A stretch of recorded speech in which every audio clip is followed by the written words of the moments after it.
Get ready. They say they need to ban the podcast equipment and take y'all mics away. And oftentimes when I listen, shit, I agree. For real talk. Hey, man, just because we know people don't mean that they know things. A lot of us was in the same classes with some of these folks. That don't mean they were passing these classes. All the time. It ain't the world leaving you behind, man. It's your line of thinking. You think the science stopped evolving because you stopped learning, and it don't work that way. I couldn't imagine voting for somebody who thinks identifying with me is identifying with a felon. That's crazy as hell. I'm Mr. Spann, and I'm approving these messages. This is the Mr. Spann Official Podcast. Let's go.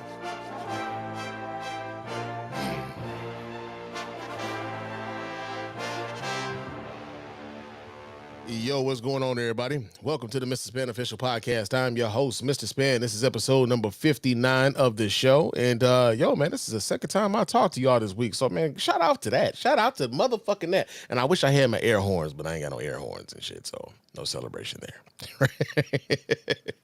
Nah, man, but, yo, I had some things to say. I was like, look, I got to get this shit off my chest right now, man. And I'm really enjoying this little rhythm that I done gotten to where I can just kind of like, I see a couple things and boom, boom, boom. Like all these thoughts are coming I'm in my mode right now, it seems like, right? So it's feeling okay, but it's like I'm in my mode and it's a very fucking bullshit time, so to speak. So we got that going on. But of course, before we get into this show and get into everything we're going to talk about here tonight, I got to remind you guys how to get in touch with us over here at the Mr. Spann Official Podcast and let your voice be heard, man. You can go ahead and hit up our hotline at area code 313-288-0485. There's area code 313-288-0485. Leave us those voicemail messages, and of course, those voicemails will get read here or played here live on the show and responded to in kind. And if you're watching us here live on YouTube and or Facebook, you can chop it up with your man Spann live while we do the show, man. So hit up that hotline, area code 313-288-0485. You can also email us here at feedback@thespannreport.com. That's feedback@thespannreport.com. Go ahead and leave us those emails, and of course, those emails will get read here and replied to here live as well. Follow me on Threads and Instagram. My name on both of those platforms is Mr._Spans. Go ahead and follow me there throughout the week. Also, if you're on Blue Sky, because apparently Blue Sky is going through a bit of a resurgence because of some things going on with Twitter. I think Elon Musk did some shit with the block feature over there, and people are like, scrambling away from there, and especially after the election. So if you're on Blue Sky, I am also on Blue Sky as Mr. Spann .bsky.social. I think that's how that shit goes over there. So I think that's the protocol on how they do shit on Blue Sky. But I'm also on Blue Sky as well. Also, man, on YouTube, check out our YouTube channel. Some of you guys are watching this on YouTube right now, but for those of you who are listening to me via the podcast later on, you can watch this show live on YouTube, man. And it's our channel is the Spann Report on YouTube, man. You can go ahead and subscribe to the channel, man. And hit the bell icon so you can be notified when we put new episodes up, when new videos are going up, when new lives are happening. You can be a part of the conversation as we're doing the show, man. Real talk. And we really appreciate everybody who does that, man. And leave us those thumbs up, man. People we really do like the thumbs up. They help. They help tremendously, and it don't cost you nothing, right? But also another way to hit us up with some, with ways to help that don't cost no money is to hit us up with a 5-star review on iTunes and on Spotify, man. Those 5-star reviews are the ones that get right here live on the show. We really appreciate everybody who does that. Doesn't cost you a dime, just a couple minutes of your time to let everybody know why you're rocking with us over here at the Mr. Spann Official Podcast and the Spann Report Podcast Network in its entirety. And also, man, go to our store. Go to our TeePublic store, get yourself a t-shirt, get yourself a hoodie, get yourself a coffee mug, get yourself a mouse pad, get yourself some stickers. We got a whole bunch of stuff in our store, man. And, we got some fly stuff over there too, man, if I may say so myself. And that's one way to kind of put down monetarily for the show, but also you get some fly gear in exchange for that as well. So we really appreciate everybody who supports us in that way, man, real talk. But, yo, man, like I said, it's been a few days since the last time I talked to y'all. I want to say what fucking day was that? Don't even matter. Don't even matter. Because I, for whatever reason, I'm drawing a blank and I don't remember what day that was the last time we did the show. I just know it was a few days ago, right? It wasn't that long ago. But, yeah, man. So, of course, everyone's, kind of reeling from the whole election thing and whatnot, man. And, I think reality is starting to set in for some folks, man. I mean, I've been seeing some people talking about, votes being stolen and things like that. And, I don't want to become them, where, we start being in denial about what happened. I mean, I got a fucking shirt that says, Trump lost and you're in a cult, right? And I don't want to be, I don't want to be the flip side to that and be like, yo, Kamala lost and you're in a cult, that sort of shit. I mean, I'm sure that none of us are going to be storming the Capitol or anything like that. But I do think that some of us are a little put off. Like, I ain't gonna lie, man. Some of us are a little put off by seeing Joe Biden being so warm and fuzzy with Donald Trump, especially considering how, what Donald Trump represents, and also how Donald Trump been talking greasy about him and everybody else associated with him. Yes, that sounds like an excellent idea. That's not an excellent idea for you to go out here and be skinning and grinning with this motherfucker who apparently hates your guts, right? He couldn't. So like, it just looks weird, right? And the other part about that makes it look weird is that, there are a contingent of people who think that all of the politics, that all of this shit is just a game, right? And that, these politicians are, they're playing roles and everything else. It's two birds, it's two wings. They separate wings on the same bird, Spann. Separate wings on the same bird, man, but they all together. That sort of shit. You get that sort of talk and everything. And like, truthfully speaking, when you start seeing pictures like this, that lends people to like, that gives them a little bit more gumption, to kind of lean into that, right? Despite what the reality may be, usually when people say that sort of shit is like, you're opting out of the whole political thing, so you think you're saying something that makes you look smart, and you don't, right? To anybody paying attention, you don't, but you got that going on, man. But I don't have a whole lot of random thoughts to start off with, man, but I did see this particular story and I thought this was interesting. So we're going to lead off with this because this is actually going to be something that it's going to be a heavy theme on tonight's show tonight, right? So Denzel Washington is going to be in the new Gladiator movie. Gladiator 2 is coming out sometime within the next 2 months, right? And apparently there was a gay scene, or not even so much a gay scene, but apparently Denzel Washington kissed a man in this movie and they cut the kiss out of the damn movie altogether. I'll be a monkey's bare-assed uncle. Yeah, man. And Denzel Washington also said that he thinks that the producers were scary or chicken to put that shit out. What in blue blazes is going on out here? Did this nigga just say blue blazes? Yeah, so we get this story here. This comes out of NBC News. It says that Gladiator 2 is set to release next week, bringing audience the glory and gore of the Roman Empire. Swords will be unsheathed and heroes will rise in this blockbuster sequel. Perhaps share a kiss? And in this blockbuster sequel, perhaps share a kiss, actor Denzel Washington told Gaiety that he had a kiss in the movie, but it was ultimately cut from the final print. I actually kissed the man in the film, but they took it, they cut it. I think they got chicken. Washington, who plays a Roman businessman in the film, said in a video interview, I kissed a guy full on the lips, and I guess they weren't ready for that yet. I killed him about 5 minutes later, though. The Oscar winner added with a laugh, "It's Gladiator, it's the kiss of death." Now, one thing I will say about this, right, is that like as much as Denzel Washington is probably joking about the producers of this being chicken and everything else, I am actually probably a little bit glad that they cut this out. And the only reason why I say that is because, man, could y'all imagine what the Twitter streets, what the Blue Sky streets, what the Facebook streets, what the Thread streets would be looking like if Denzel Washington, fucking pinnacle of black actors, Denzel Washington, was seen on screen kissing a man. All these hoteps would have, oh my God, nigga, it'd have just been just the whole fucking time. What the fuck, y'all? God damn! God damn! God damn! What? Fuck! Fuck! Nigga, the hoteps would have been losing they fucking minds, bro. We'd have been inundated with shit about the gay agenda is out here. They done got the Denzel. Oh my God. Next thing you know, Denzel gonna be in a dress. They are emasculating the black man. The gay agenda done got him another one. They are taking down all our great black men. And it's just like, I am glad. I am so glad that we won't have to listen to that shit for the better part of the next 2 weeks, man. Real talk. So although I think Denzel Washington was ready, like Denzel Washington is a fucking, fucking just great thespian, right? And you know, Denzel has played like in Shakespearean plays and stuff like that. This is some of the shit that goes on, especially in that time period. That was very fucking commonplace, right?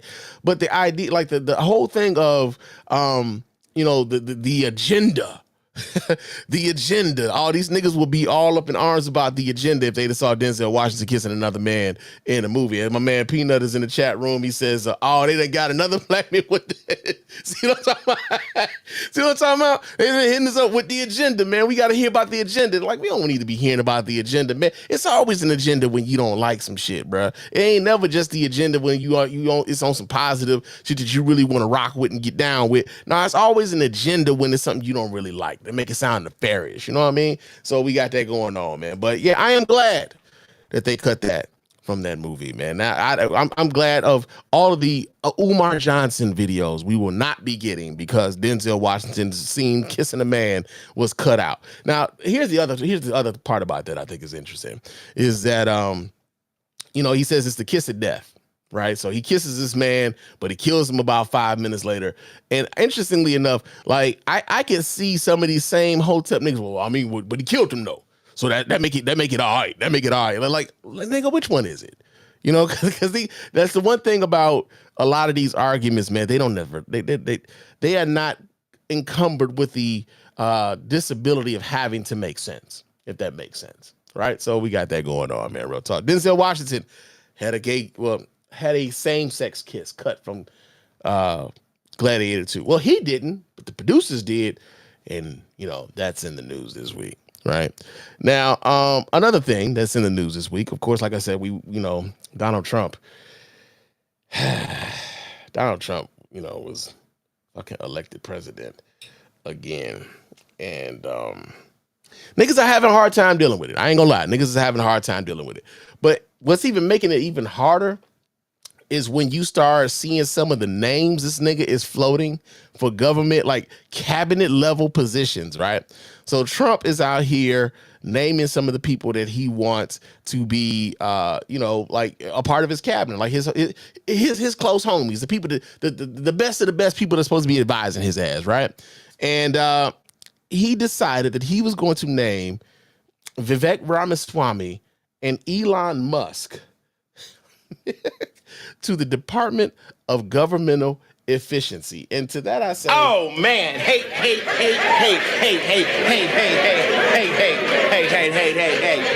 Now, for those of you who are paying attention, the Department of Governmental Efficiency, DOGE, as in Doge, as in fucking Dogecoin. Makes me sick, motherfucker, how far we done fell. This nigga Trump is trolling the fuck out of the world, bro.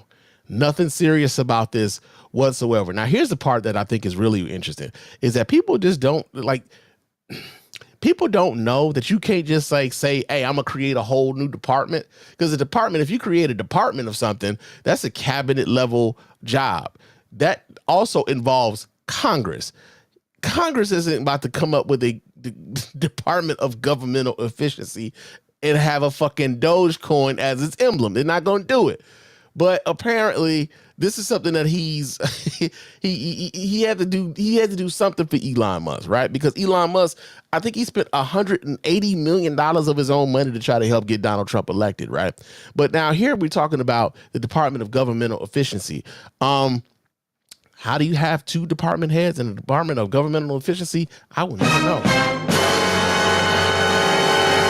It doesn't sound all that efficient to me. Doesn't sound that efficient, but we're going to read this story here. This comes out of CBS News. It says that Donald Trump is vowing to reduce wasteful federal spending by tapping two billionaires, Tesla CEO Elon Musk and entrepreneur Vivek Ramaswamy, to spearhead the initiative, which the president-elect is calling the Department of Government Efficiency, or DOGE. The appointments announced by Trump on Tuesday raise a host of questions about the effort, including whether Musk and Ramaswamy will have the authority to make changes in federal outlays, given that Congress authorizes the nation's spending. Again, Congress, the power of the purse is sitting in the hands of Congress, not the president. Let's see. As well as, changes in the federal outlays given that Congress authorize the nation's spending, as well as where the businessmen might look to cut spending. Under the plan, meanwhile, Under the plan, meanwhile, DOGE is not an official government department, raising questions about its powers and how it would operate. The announcement comes a week after Trump won a second term as president, with voters expressing their dissatisfaction with the economy under the Biden administration. As part of his campaign vows, Trump promised to slash government spending. Musk's bio on X, the social media platform he bought in 2022, now reads, "The people voted for major government reform." That's not what... No, they didn't. No, they didn't. Frankly, it does not need to be done again. It does need to be done again. So every few decades, you really need to look at everything. Elaine Carmack, a senior fellow in governance studies at the Brookings Institution, who managed the Clinton administration's National Performance Review, an effort to cut government spending in the 1990s. But Carmack harbors reservations about Musk and Ramaswamy's mandate, especially after the former recently suggested he could find more than $2 trillion in savings. Where the fuck is he going to find that at? I know where he could find it. I do know where he could find it. But are they going to do that? One place that they could find $2 trillion, because, we spend a lot of money on this, is defense, man. We spend a lot of money on defense. As a matter of fact, the United States spends more money on defense than I think the next 6, governments combined, the next 6 richest governments combined. We spend more money than all of them motherfuckers just on defense.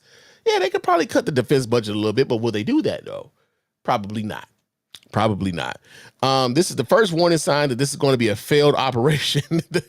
Carmack said, "That's insane." Speaking on transformational change within government and organizations, Michael Morris, a professor at Columbia University's Columbia Business School, noted there are 2 models: a bottom-up grassroots effort and a top-down strategy, sometimes called a shock change approach. DOGE likely belongs in the latter, according to Morris, who is also author of the nonfiction book Tribal, about how people form and relate to each other through group dynamics. So, Donald Trump announced that these dudes are going to be a part of the Department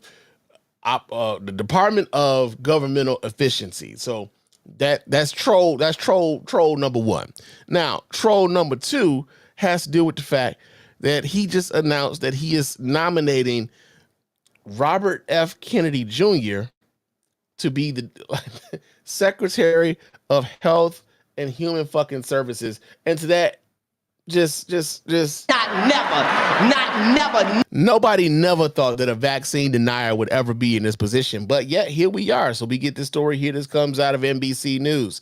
It says that President-elect Donald Trump on wait, hold on a second. Is there video to this? There is video to this. Hold on a second while I don't want to fucking play your ads, man.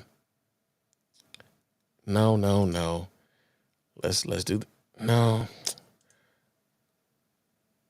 Okay, here we go. Continue without supporting this time. There we go. All right, so check this out. I'm gonna pull this up while you guys can watch right along with your man Spann. Hold on just a second while I do this here. Boom. Let's see what they're talking about here on NBC News. Rewind that here and turn it. Tonight, after teasing a potential administration role for weeks, RFK Jr., he's going to help us on health and the health of women, and men, and children, and he is so good. President-elect Trump selecting Robert F. Kennedy Jr. to be his next Secretary of Health and Human Services. This is a guy who said he had brain worms. This is a guy who said he killed a bear and ate the bear. This is a guy who is anti-vaccine. This is a guy who's talking about releasing taking fluoride out of the water supply. This is a guy who, essentially appointing him to be Secretary of Health and Human Services is like basically putting a wolf in front of a fucking chicken coop and expecting him to just guard the chicken coop against anybody else instead of just eating the goddamn chickens. This is essentially what he's doing. This is the strategy that Donald Trump is employing when it comes to his governmental appointees. A lot of these people, especially in Republican circles, man, let's just keep it a buck. In Republican circles, what they do is they run on the idea that government doesn't work, right? So then they get into government and then they try to prove that government doesn't work by trying to break the fucking government. This is their entire fucking MO. This is their entire MO. Government doesn't work. Let us get in here and fix it. We're going to break it some more and then prove it doesn't work. And then they rinse, wash, and repeat. So, yeah, this is what's happening right now in our very fucking faces. writing, Americans have been crushed by the industrial food complex and drug companies who have engaged in deception, misinformation, and disinformation when it comes to public health. Kennedy is a former Democratic and independent presidential candidate who dropped out and endorsed Trump. You want an America president who's going to make our country healthy again. Now, the other question that I would have is this, is, you're talking about making America healthy again, as if we didn't have this dude as president of the whole fucking United States when the COVID pandemic fucking happened. Like, this is what happens when you memory hole shit. When you memory hole shit, you act like, oh, that shit didn't happen. No, I remember he was president then when the worst fucking health disaster in this nation's history happened. He was the guy in charge. And now you're saying we're going back to this dude to make shit right? Fuck out of here, man. To anybody who's paying attention and like knows that shit doesn't make sense, it's like, come on, man, get the fuck out of here. Get the fuck out of my face with that shit. But he's faced criticism because of his history of vaccine skepticism, publicly espousing discredited assertions that vaccines cause autism. Vice President Harris slammed Trump for praising him. He has indicated that the person who would be in charge of health care for the American people is someone who has routinely promoted junk science and crazy conspiracy theories. Kennedy telling us last week that he would not block any vaccines. I'm not going to take away anybody's vaccines. I've never been anti-vaccine. You will not take any vaccine that is currently on the market. I'm not. If vaccines are working for somebody, I'm not going to take them away. During the campaign, Kennedy also made headlines when he said that 15 years ago, doctors told him he had a parasitic worm in his brain that died. Kennedy is a critic of U.S. healthcare policy who's advocated for big changes to food and drug regulation, writing last month, the FDA's war on public health is about to end, telling us he would eliminate parts of the FDA. The nutrition departments at FDA. So, again, like when we start thinking about things like this, right? Like the types of foods that we were able to consume, the types of drugs that we were able to take, or the testing of those drugs and the testing of the foods and everything else. When you start tampering with that, one has to wonder about those who are, where their immune systems are compromised, whether or not there are certain drugs that will get through because the FDA isn't being as or more stringent than they are right now, or they're being less stringent than they are right now. Like you got to wonder about the efficacy of the drugs and the food that we eat, and whether or not it's going to be healthy for us to consume this shit going forward, right? Especially when you have the fox guarding the hen house as if the fox isn't going to eat up all the hens, man. So like appointing someone like this, come on, bro. Like, be for real. Be for real. And this is another instance of him trolling. Peanuts in the chat room. He says chocolate chip cookies about to taste like ass. Hey, man. Hey, like, think about that for a second. That if chocolate chip cookies start tasting like ass, if that's what starts the revolution, nigga. Like, hey, nigga, bring back good chocolate chip cookies, nigga. We out here, nigga. We riding on chocolate chip cookies, nigga. That'll be crazy. That'll be crazy. But yo, man, like Robert F. Kennedy Jr., he's going to be, well, I don't know. Here's the thing. I don't know how this is going to work, right? Because although Trump does have a sycophantic following within the Republican Party, there is still a significant number of Democrats who are going to be a part of the Senate.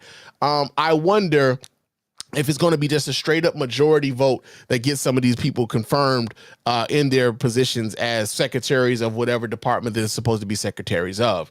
But it's going to be interesting to see whether or not these people are even confirmed by the Senate, right? Because this is what they're supposed to do. Now, I know that Donald Trump is out here trying to figure out a way to get around senatorial confirmation for these cabinet level positions, but we're going to see how that shit plays out going forward, right? But this isn't the only shit show for the sort of nomination that Donald Trump has put forth. The next one that he put forth is actually almost even more stunning. So, could you imagine someone who is right now currently under investigation from the very governmental body that they were working for sex with an underage child being named the top cop in the entire United States, don't worry, man. I'll wait. I mean, because that's what we got. That's what we got. Donald Trump nominated Matt Gaetz, who was he's already under investigation. He was under investigation from the House of Representatives, House Ethics Committee, for allegedly having sex with a young lady when she was 17 years old. So we get the story here. This comes out of go.com. Let's see. Does Go have a video? They do have a video. This shit's 11 minutes long. So I'm not going to play this entire 11 minutes, but we're going to see what the hell they talking about. Let me pull this up so you guys can watch right along with your man Spann. Hold on just a second here while I do this. Boom, boom, boom. All right. What are they talking about here at Go? President-elect Donald Trump's nomination of Matt Gaetz for Attorney General. ABC News is now learning exclusively that the woman who accused Gaetz of having sex with her when she was just 17 years old shared her claims in closed-door testimony before the House Ethics Committee. That is according to sources that are familiar with this investigation. Now, Gaetz has long denied these accusations. Yesterday, he stepped down from Congress following his nomination for Attorney General. Let's get now to ABC News' Jay O'Brien, who's live for us on Capitol Hill. So the question that I would have, because they just said that he resigned his position in Congress. So the question that I would have is, did he know that he was going to be nominated for Attorney General? Did President-elect Trump let him know that, like, all right, I'm gonna throw you this bone, you know what I'm saying, like, to kind of get you out of this, right? And also because there was this report that was about to come out from the Ethics Committee at the House of Representatives. They allegedly was a scathing report. Whether or not this was just an attempt to try to get in front of it, but like, this is a hell of a motherfucking way to get out in front of some shit when you got the dude who's supposed to be the top cop in the United States of America's justice system being credibly accused of sexual or improper sexual contact with a minor, right? Now, could you imagine? Like, think about this for a second, man. We're about to have a felon president and a child molester attorney general, possibly, right? I don't know if he's going to get confirmed by the Senate or not, but this is what has become. This is what has become of this nation after they elected this son of a bitch. Like, this is what is happening. So, like,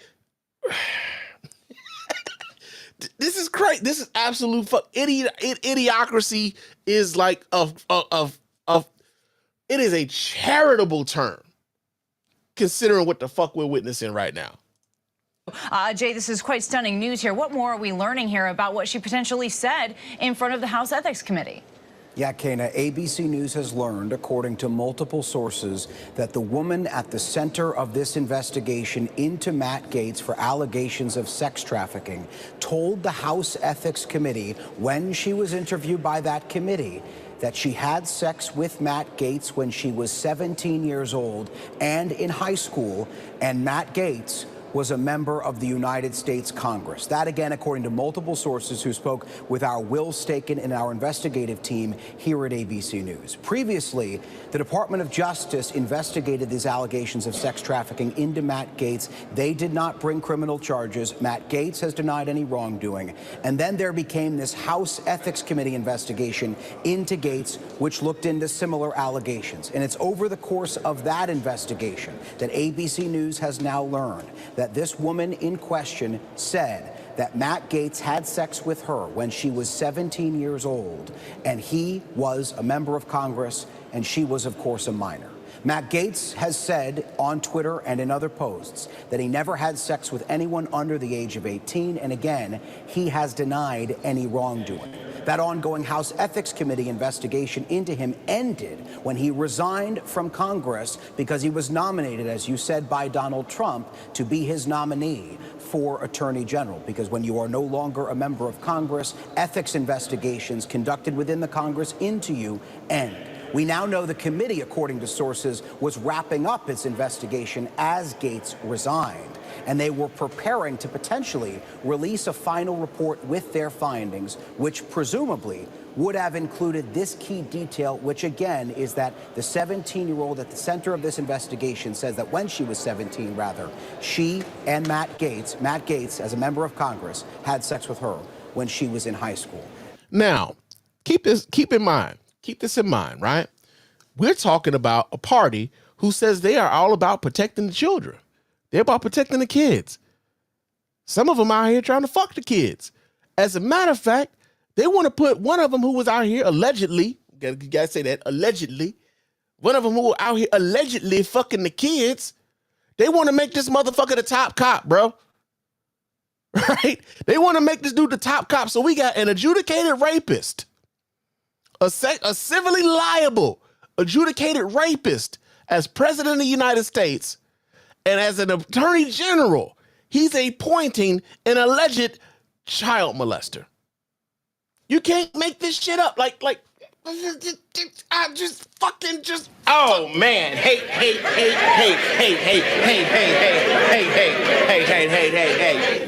You just fucking hate it, man. You just fucking hate it. Now, here's the thing, though. Here's the thing. As my man Reggie's in the chat, he says, he did that shit. Guilty as fuck. Hey, man, if we gon' like, nigga, Diddy is in jail. R. Kelly is in jail. Weinstein was in jail and they locked his ass up. Like, come on, man. Come on, man. Come on, baby. We know crooks when we see crooks, man. America knows crooks when they see crooks. I just did not know that it took for a black woman to run for president of the United States for them to say, hey, we prefer the crook. Right?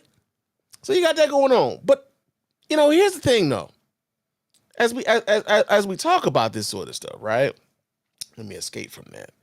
As we talk about this sort of stuff, one has to wonder, how do we get to a point in America where this sort of thing is acceptable? How do we get to a point as a populace where these sorts of things, these sorts of people being elected into positions of power, how that happens? Now, a lot has been made about, like especially on the left, man, people are making all sorts of excuses or pointing fingers as to why Kamala Harris isn't or did not win the presidency. Some of them talk about some of the venues that she decided to go on. The mainstream media is dead. People are into their phones. They're listening to podcasts. They're watching YouTube. They're getting their news from alternative sources like social media. They're not turning it into mainstream media anymore. So the 60 Minutes interview doesn't mean anything anymore. Mainstream media is dead. These are the things that folks are saying, right? And so, to be frank, though, I think there's some credence to that. I do. I've listened. I've watched. Because I've been in this space, this independent content creator space for a long time. I'm a decade into this shit almost. Well, what I mean, almost over a decade into this shit right now, and I've watched the medium grow. When I started this podcast, bro, I had a laptop computer and a call center headset and like a fucking recording software and a teleprompter fucking app running and shit.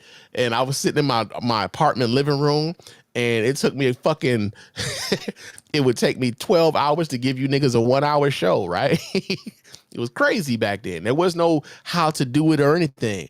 Now they got like podcast starter kits and shit at Best Buy, man. You could go buy a mixer and a mic and everything else, $500, and you good, man.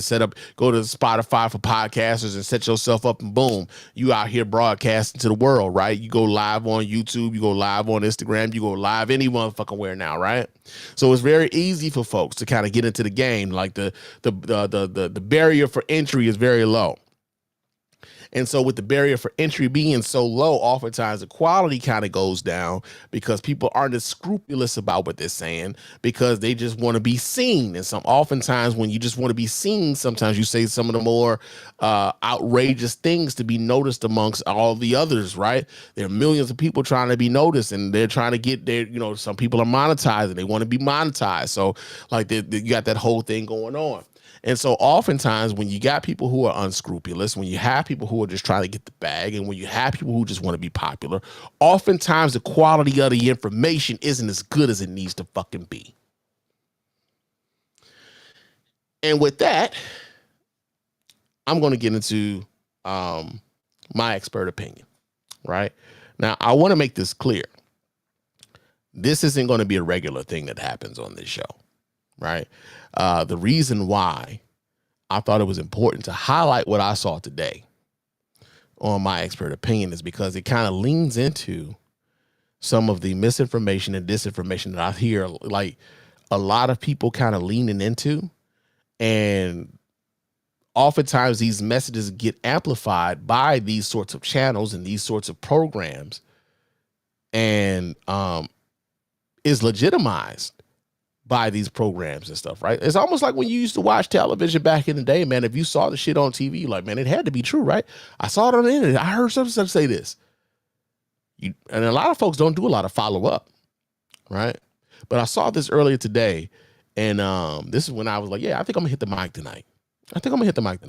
So yeah, this was a clip. I'm sure the entire video or the entire episode hasn't been published yet, but I'm gonna pull this up so you guys can watch right along with me. Hold on, let me see something here. Also, I want to make this this also clear too. This podcast or this YouTube channel now has over 1 million subscribers. So I want to make that shit clear too. 1 million subscribers. So this message goes out to at least 1 million people every time they release a video, right? It's available to everybody, but at least 1 million people are subscribed to this channel, and they watch this channel, and they want to see what you're talking about on this channel, right?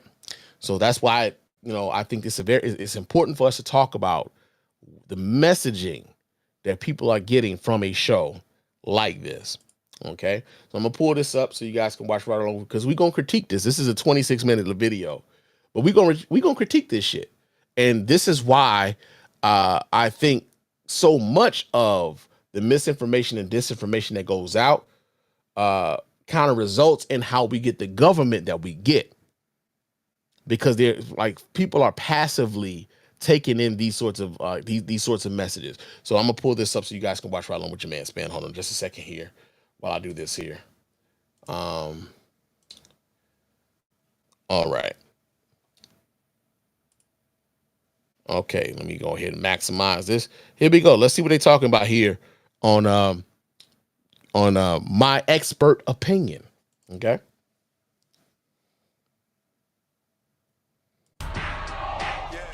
That's exactly now is how I grew up to where the way the Democrats is acting now is how the Republicans is acting. And the Republicans is acting like how the Democrats, how we was taught to like the Democrat. It's very weird. And I just can't get with none of this Democratic stuff. They ignored their constituents for years. They think they know better than us. They think we work for them. All politicians work for us. And we got to get back to that. And it seems like that's what the Republicans is doing, or the conservatives. And I'm not a full Donald Trump supporter. I agree with both sides on certain things. But when you start getting into letting kids make choices, gender like that. Was that real though? Absolutely. Wait. Okay, off top. Bullshit right off top from the very first, from the beginning of this video. Bullshit right off the top. When he starts talking about the government works for you and the government not the other way around, yeah, that's right. But when he thinks that the Republicans are the ones doing that, that's the cap. That's the bullshit. Right. That's the bullshit. And then here's like Kim Asario is in this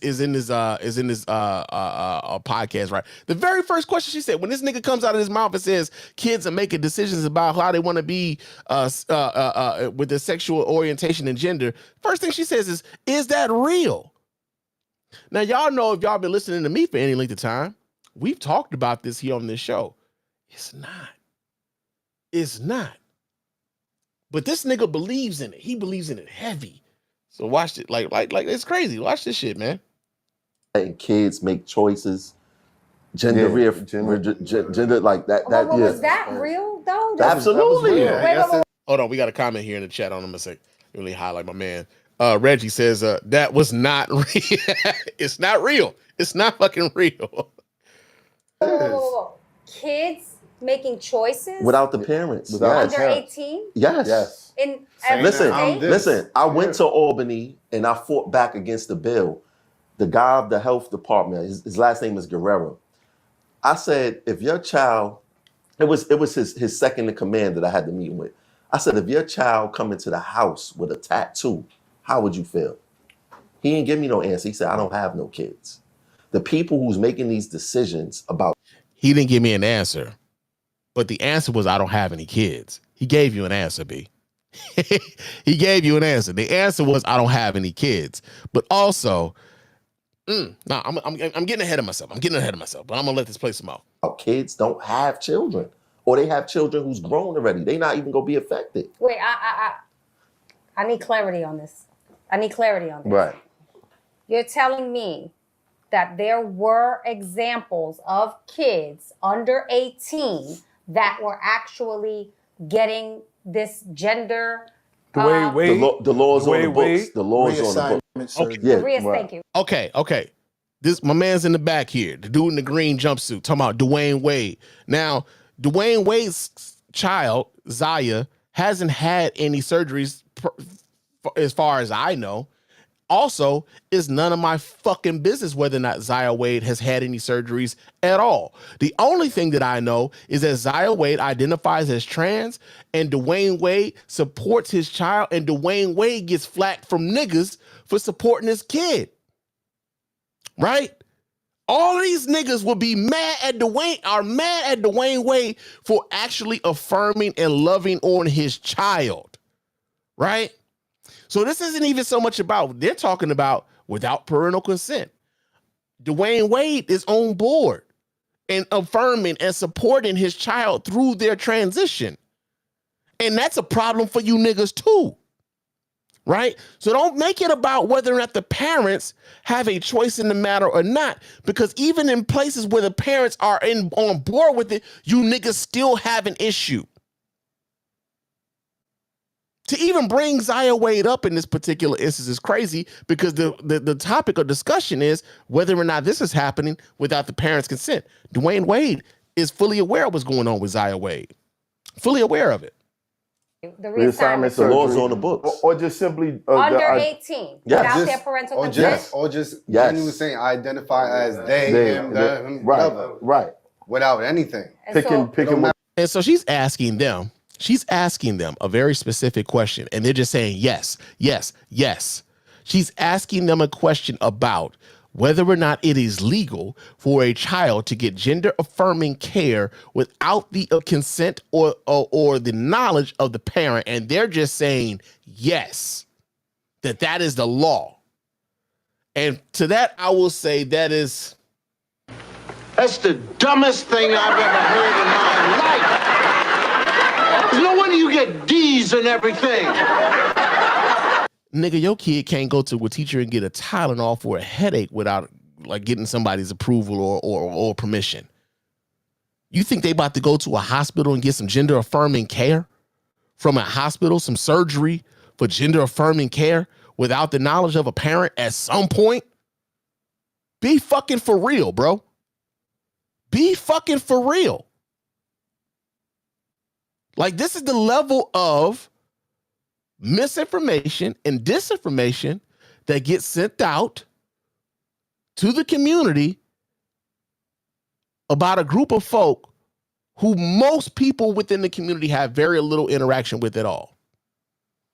So it's very easy for you to get these fucking takes off because there's no one there in the room, or there's no one who's dealing with that particular issue to challenge you on the shit that you're saying.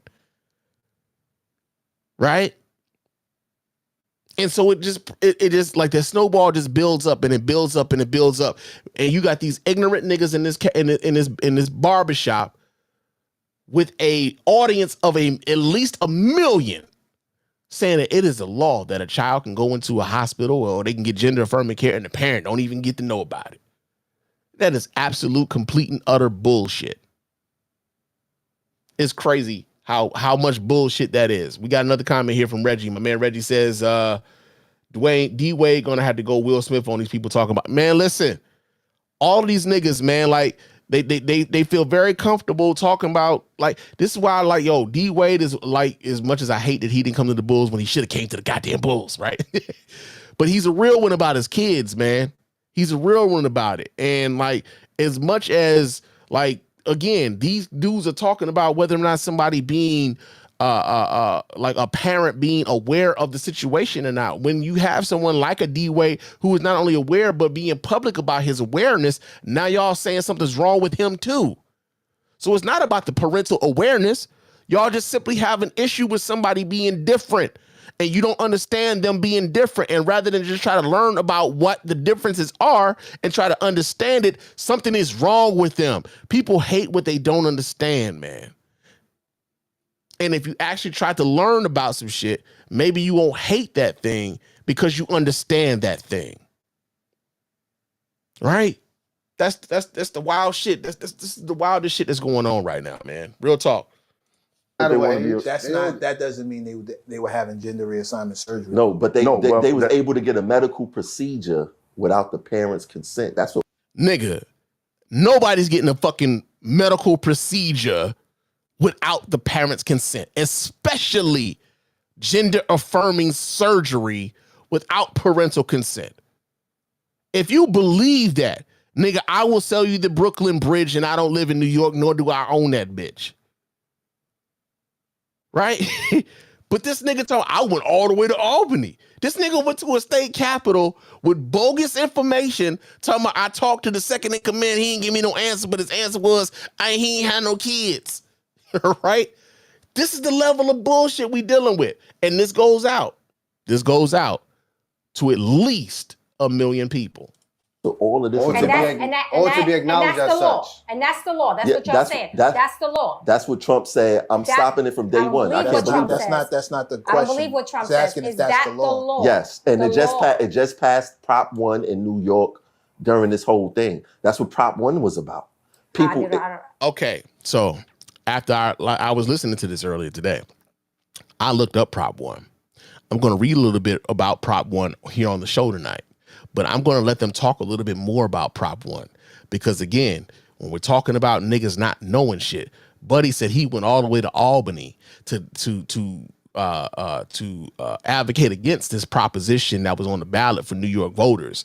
And when she pulls up on the show, they're going to, like, let me shut the fuck up. I'm going to let this play. I'm going to let this play, but listen. I mean, a lot of people don't know what they voted for. Give me your phone right there, man. I mean, he said, a lot of people don't know what they voting for. That is the only truism that's coming out of this nigga's mouth right now. The only one that a lot of people do not know what they are voting for. There's a whole lot of people voting for Donald Trump right now, don't necessarily know what they was getting. And they think that he wasn't about what he said he was about. They don't think he going as far as he said he wanted to go. But oh, don't you worry. They gonna fucking show you. Right? Shit. My man Peanut is in the chat room. He says, sell that bridge to my cousin and let me get a cut. I had this argument with him and gave up. No hospital is doing this with no parent. None. Ain't no kids walking in no hospitals getting surgeries, bro. Come on, man. I need niggas to think. Nobody, no child under 18 is walking into a hospital and getting a surgery performed without a parent or guardian knowing about it. It's not fucking happening. It's just not happening. Like, and the fact that there's so many people, again, when you know, there's so many of these folks don't have any experiences with any of the people that they're talking about. This is the level of shit that this is the level of ignorance that you're going to be dealing with.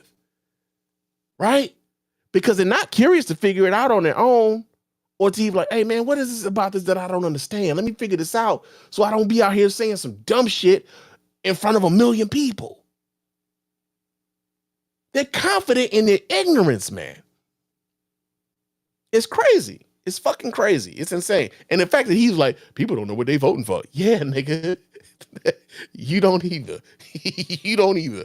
You could just Google it. I just did a big protest in Times Square about 3 weeks ago regarding the same stuff. And people voted it in. So she's looking it up right now. We got Jeopardy theme music. In the meantime, Prop 1 is about abortion rights. No, it's not.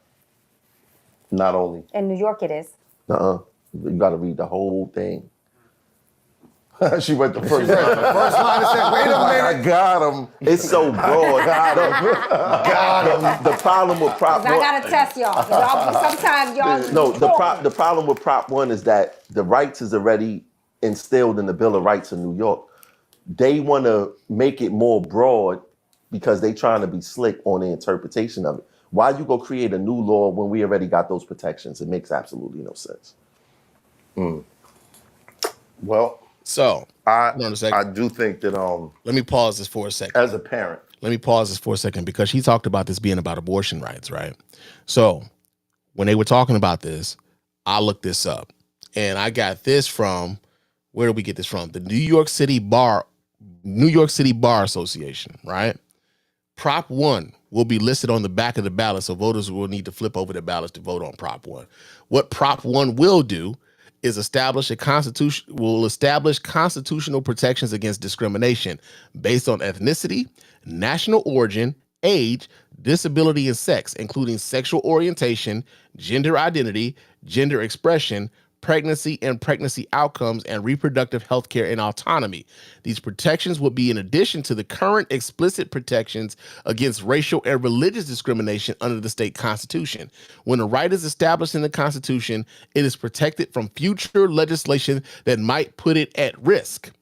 Okay? So what they were trying to do with this was they were trying to head off any fucking legislation that maybe the legislature would try to pull ahead or try to undercut any of these rights that have been given to these marginalized groups. Okay, it says Prop 1 will protect abortion rights and access to reproductive health care, including birth control and IVF. Prop 1 will protect LGBTQ plus New Yorkers by preventing future state laws from rolling back current LGBTQ plus rights to equal treatment.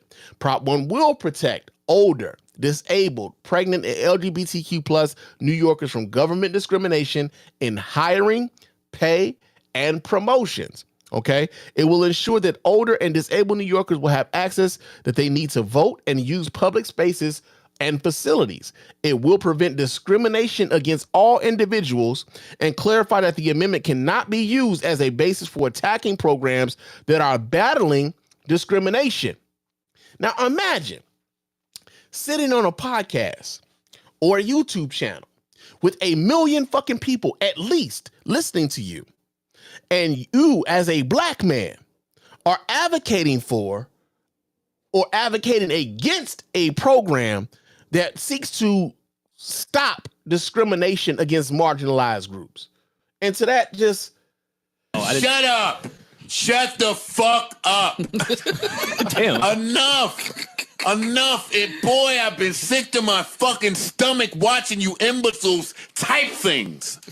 Stop typing. You niggas are stupid. Fucking stupid.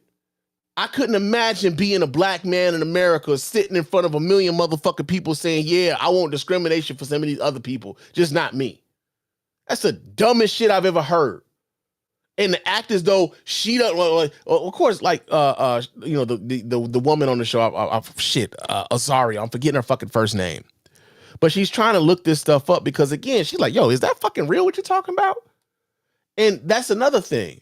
When you're talking to people who aren't necessarily aware of what's happening, you can get away with saying all kinds of shit, right? Because they telling her it's the law that the kids can go and get a surgery they can't fucking get. Nobody just walking into a goddamn hospital and just getting surgery, bruh. You can't go to a school and if you're a student in the school and you got a headache, I swear to God, man, they sending your ass to the nurse if your school has a nurse. But the teacher ain't handing you no pills. I got a headache, teach. Can you got like a Tylenol or Advil or something? I really can't concentrate in class. No, you got to go see the doctor or something like that. I can't give you that because now the teacher is liable for some shit. And teachers ain't getting paid nowhere near as much as they should. They don't want that fucking problem. So they send your kids someplace else and let somebody else deal with the shit. So the idea that these kids are being just, hey man, these kids are just out here choosing to be girls and boys, they choosing it on their own, all willy-nilly, is utter bullshit. It's bullshit. But these niggas have a platform of over 1 million. And this is the shit that's going out. Now, here's some of the things that they said on by the New York City bar. Okay, New York City bar said this is what Prop 1 will not do. It says Prop 1 will not impact parental rights. Prop 1 does not address parental rights, which are governed by other developed areas of state and federal law. Prop 1 does not change existing law with respect to parental consent or parents' ability to be involved in decision-making about health care or medical procedures for their minor children, including gender-affirming care. Prop 1 will not change current law with respect to participation on sports teams. Prop 1 prohibits discrimination on the basis of gender identity and gender expression. Prop 1 does not change existing law and has no explicit provision relating to participation on team sports.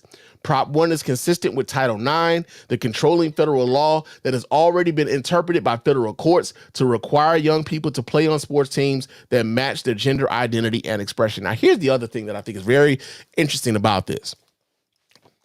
When a young lady in high school decides that, like, yo, man, I want to play on the football team, what is she to do? What is she to do? If she decides that she wants to play on the football team, there aren't any girls' football teams. It's usually just the boys' football team. So what does she do? She ends up playing on the boys' team. Now, chances are, like, oftentimes, like, we see the girls who typically end up playing on the boys' football team, they end up playing something like a punter or a kicker or a placeholder, or, you know, like placeholder or something like that. But very seldom do we see the outcry about young ladies playing on boys' teams, right? The outcry typically comes from when you see a young lady or a trans child or trans girl playing on teams with girls. And the automatic assumption is that, hey, that trans girl is now in the locker room with our daughters. And that trans girl may see our young daughters naked. And that trans girl is really just a boy who wants to be around naked young girls, right? And we got to protect our young girls from this trans kid, this little pervert who really is just trying to be around our naked daughters and shit. And it's like, yo, you're really imposing your little perverted fucking views about what these children are and how they express themselves. You're projecting your thoughts onto them. They're not thinking about that shit whatsoever. Oftentimes, these kids just want to be a part of something. And they want to be a part of something, and they want their identity to be recognized. Right? And so I always think it's interesting how we talk about these things, because it's always cloaked in this bullshit idea that we got to protect these children. We got to protect the kids and we got to protect our girls. And oftentimes, like, our girls aren't in danger whatsoever. And when we start talking about girls' sports, right, I always ask people, and I will challenge anybody. I would ask this dude here on this show to name any. Matter of fact, take this with you. Anytime you find yourself, if you find yourself in a discussion about this, ask the people that you're talking to. Ask them, how many instances, or how many, here we go. How many trans athletes are participating in high school sports in your state without Googling? Ask them. And I'm going to tell you right now, you're going to get this. Because they don't know. They don't know. Ask them if they know anyone personally who has been affected by a trans athlete taking away an opportunity from their daughter in the sports. And you're going to get this. Because they don't know. And the reason why they wouldn't know is because the trans community is already a small community to begin with. I mean, the LGBTQ community in its entirety isn't necessarily a large group of folk. They're already a minority group. But then, like, they're a minority, and then there are minorities within that minority. And then you got the L, which is a minority in that minority, the G, and that's like the whole thing. They're all minorities within that minority group that we've lumped together. I asked Google earlier today, how many people within the United States identified as trans per the census, and I got the grand total of 1.7%. 1.7% of U.S. citizens identify as trans per the United States Census. Now, if the United States has over 330 million people who are citizens of the United, these are the folks that we've counted, 330 million people in the United States of America, and we've got 1% of the population identifying as trans. That means we got a trans community of a little bit over 1 million people. Now, of that 1 million people, how many of those are high school aged kids? Right?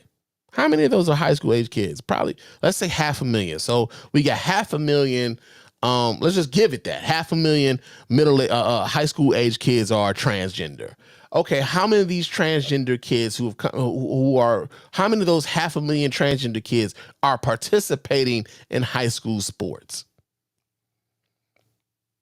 Not a lot. I think the last time we talked about this here on the show, it was, I think it was 2. I think the grand total was 2 high school kids participating in sports that identified as trans students. 2. Hey, Google, how many high school kids identify as trans are participating in team sports in New York? I don't know, but I found these results on search. Google was like, nigga, I don't know. Okay, so it says about 3% of high school students identify as transgender, with another 2% questioning their gender identity. Okay, that's just in New York, 3%. Okay, not a lot of kids. So people act as though this has been a thing that where the with the trans kids are just taking over, where little boys are just like, hey man, I suck at this sport, I'm gonna just go ahead and join the girls and shit and say I'm a girl too, and then I can dominate over there. That's not what's happening, man. It's not what's happening. But Republicans really leaned into the idea of villainizing a very small group of folk to a group of people who have very little curiosity, very little interaction with a trans person. Y'all remember years ago, they activated their fear marketing about trans people using the bathrooms in which they identify. Y'all ain't heard about the bathrooms no more. They moved on from bathrooms to, hey, we gotta protect y'all babies from them participating in the sports. They ain't even talking about the bathrooms no more. Right? Think about this for a second. They're not even doing that no more. They moved on from that and they just moved to something else. Meanwhile, the actual group, 1% of the entire population of the United States. Come on, man. Come on, man. We're gonna let this play some more. And this tripped out part is we only 4 minutes into this fucking video with them. That's a tough pill to swallow, and you should respect the wishes. Come on. Okay, and then you got a nigga who's talking about pause after everything. Again, if you got to say pause when you're having a conversation about something as serious as this, man. Like, think about the level of maturity that you got when like the niggas that you're talking with right now. When you got to say pause after saying something. Like, we grown men up in here, bro. What are you doing? What are you doing? It's a pill. You can't swallow no pill. Pill. You can't swallow no pill. No, I accidentally stepped on it. With the reaching, bro. It's I accidentally stepped on it. My bad. We gotta create a penalty now. If somebody got it was under my shoe, bro. That was an accident, bro. My bad, bro. You're doing too much. All right. As a parent, that's a tough pill to swallow. As far as like, having a child at an age where they're not even mature enough to understand most things about life to make a decision, a long-lasting decision like that. That's insane. Facts. You know what I mean? And I'm all for keeping the government out of your parenting. Facts. So, think about how many women go get surgeries and then 10 years later they trying to get it reversed. What if a kid go get something reaffirmed? They take it off you. Because something's a trend. Like they want kids. Facts, isn't They thinking being trans is trendy, bro. They thinking kids are really going into hospitals getting surgery, and they think it's trendy. This is the level of like idiocracy that we dealing with right now, bro. It's crazy. It's a lot of that. That's what it is. You know how many dykes be hollering at me? Yo, bro, they had they had what they call that drag queen reading hour in our public schools, bro. What? Don't tell me I ain't know about that. I saw that. I did see that. Don't tell me I ain't know about that. I did see that. Not in my kids' school. Drag queen reading hour in New York schools. I did see that. And somebody was reading to your school. Somebody at the school. Somebody was reading books to your child. Right? They got drag queens reading books to the kids. Can you believe that? At the library, they reading books. And the dude is in the dress reading a book to my kid. What the fuck, man?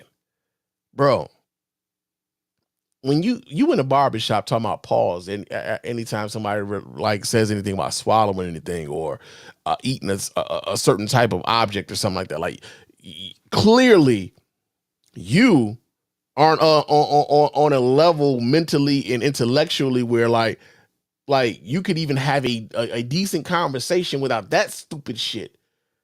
I'm not surprised that you would be like, yo, man, they reading books to the kids at the library, man, and my man's had a dress on. I'm not surprised that this is like, you think that you're saying something like, yo, that's crazy. Like, no, man. Like, they're reading books to children. Kids don't have the same hangups that we do. We are taught these hangups as we grow up. You're mad that the children don't have the same hangups that you do. We teach our children to hate. Racism isn't innate. That shit is taught. Sexism isn't innate. That shit is taught. Religious intolerance isn't innate. That shit is taught. The children are pure, bro. We imbue all of our insecurities, all of our fucking faults. We imbue them with that shit as they grow older. And then they become the fuck niggas and the fuck. They become this. They become this. And the clip that I saw, the person that was doing the reading was like, how many of y'all want to be a drag queen? And for a parent, that if that's not, right. I want grandkids. I mean, no offense to anybody. I want grandkids. Right. You know what I'm saying? Kid wouldn't be going to that school. Respectfully. Take your kid out the class. Buddy thinks that his kid being in a drag, like having a drag queen read books to his kid is going to stop him from being a grandfather. Buddy is at least 40. I think he said established. We about the same age. This nigga is too old to think, hey, my kid being read a book by a trans, or not even so much trans, by a drag queen could possibly stop me from being a grandfather. Here's something that I don't think he ever even thought about. Straight people, oftentimes, there's a lot of straight couples who can't have babies. Through no fault of their own, just like through sheer fucking, biology, they are not able to have children. So what do those people do? Oftentimes they adopt, right? Had absolutely nothing to do with their sexual orientation whatsoever. Now, you could feel a certain way about it, but what can you do about it? Right? Can't really do much. It's like, hey man, my child, biologically, for whatever reason, they can't produce offspring. So we got to figure out another way. We got to do in vitro. We got to do a surrogate. We got to do, maybe we'll adopt a child or something like that. And maybe I become a grandfather in that way. But that's before you even get into what their sexual orientation may be. That's before you even get into what their gender identification may be. But this dude thinks that, hey man, read my kids' books at the library with a dude in a dress, as they would put it, might keep me from being a grandfather. This is fucking stupid, bro. It's stupid. It's an uncomfortable conversation. My daughters go to school in Jersey, and they were educated about the genders and different. But can't you sue though? Hold on. But it's the thing. My daughters are like 7 and 8. But can't you sue for that? You got to go to those school meetings. You go to school meetings. That's why. Right. You miss those school meetings where they make it. This nigga is talking about suing the kids or suing the school for actually educating the kids about what's really going on in the world. Suing them. Come on, bro. Suing them. This is what it is. Those decisions, when they talking about those books, my sons, they twins, they had books that they had to read during the summer, and I wasn't okay with one of their books because it was talking about sex and all this. And right, that's called parenting. You know what Get I mean? involved. Yeah, it's called parenting. But the thing is, as a parent, you may be taken off guard off of what people think your kids are mature enough to listen to. So you parent your child. Right.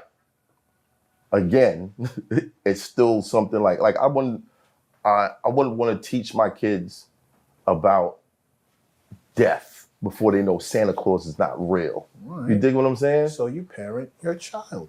Right. I'm still waiting to see the catch, the gotcha catch, moment. The catch is once you introduce an idea to them, now I have to unintroduce it. Yeah, you're gonna have to do that anyway. You're gonna have to do that daily. But what if they like that idea? Hey, here's the rub, right? Let's okay. So say for instance, and we had this conversation on this show before, and it was like on some lighthearted shit, but I'll bring it back. I can remember, like, I think I talked to y'all about, the whole belief in Santa Claus and like how I don't mind whether or not my daughter, when she was young, my daughter's 21 now, like it's crazy, but my daughter's that old now, but when my daughter was young, like I had absolutely no problem at all with my daughter believing in Santa Claus, right? And the reason why I didn't was because I remember what it was like for me as a kid to believe in Santa Claus. It was fun. Me and my cousins, my brother, when Christmas and shit was going on, it was the wonder of Christmas. And, we went to bed early and shit. We would watch the news, and the news would like, Santa Claus is in the North Pole, or now he's in Arizona right now. So if you want to get your toys, you want to go to bed right now because he'll be here any minute. Like, we went to bed early. We was in the bed at 9:00 on fucking Christmas Eve, right? Because we was like, man, the faster we go to bed, man, the faster Santa Claus will come, right? That was the logic as a child, right? And it was fun. The wonder and all of that shit was fun. I remember what that was for me. So when I became an adult, I wanted that same wonder for my daughter, right?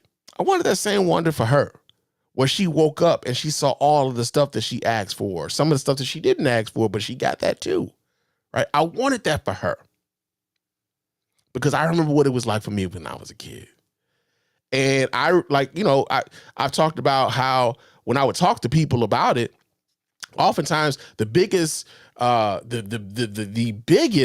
fucking impediment to like trying to create that world of wonder for my daughter was other people's kids. Right? Other people's kids, because you got these other motherfuckers who don't want their kids to know about no Santa Claus, who they like, nigga, what I look like letting some white man take all the credit for when I'm getting my babies. You know what I'm saying? I don't want to, I work for all of that shit, nigga. And I ain't giving no white man no credit for all that shit, nigga. I work for that. I'm Santa Claus, right? And so they tell their kids, ain't no Santa Claus. And those kids can't wait to go back to school to tell your kid Santa Claus ain't real, right? So now I got to parent my child against some shit that your kid done told my child because you got a certain idea about you and wanting to make shit about you, now I gotta like, you know, talk to my kid about that, right? Yeah, some kids, you know, they really some bad kids, baby. That's really what that is. That's why they don't believe in Santa Claus. Now I gotta tell my baby some shit. Now you would say, yo, Spann, you misleading your child. No, I am giving my child a sense of wonder. I am letting my child continue to be a fucking child. I am letting my child not necessarily worry about whether or not she's going to get anything. I am shielding my child from the cruelness that is the world and allowing her to be a child for the moment that she's a child, right? And so when they start talking about, hey, they're introducing concepts to my child that I'm not necessarily in agreement with at the school, okay, cool. You can opt to take your child out of that class. Jehovah's Witnesses do it all the time, right? You can opt to take your child out of that school. People do that sort of thing all the time. But that doesn't mean that the things that those kids are learning in that class isn't necessarily beneficial to them. It's just that you are uncomfortable with what they're learning, right? Now, I say that to say, and even in the intro, people think that the science stops when they stop learning. People think that the science stops when they stop learning. As if scientific breakthroughs are not happening all the time, as if we do not get better understanding of why things are the way that they are over time. People go to school, and after they go to school, they stop learning. So when their kids go to school, they think it's supposed to be, my kid is supposed to learn the exact same shit I learned. That's why when your kid comes home with the Common Core fucking math, you looking at this shit like, man, what the fuck is this shit? We didn't learn this shit in school. No, I don't know. I can't help my kid with this because I don't know what the fuck this is. I can't help them with this because I don't know what this is. And rather than like, hey man, let me go ahead and touch up and figure out, and figure this out and these methods and shit like that, because clearly they own some other shit. Rather than do that, you blame the school for teaching your kid something that you don't know. Oftentimes, being a parent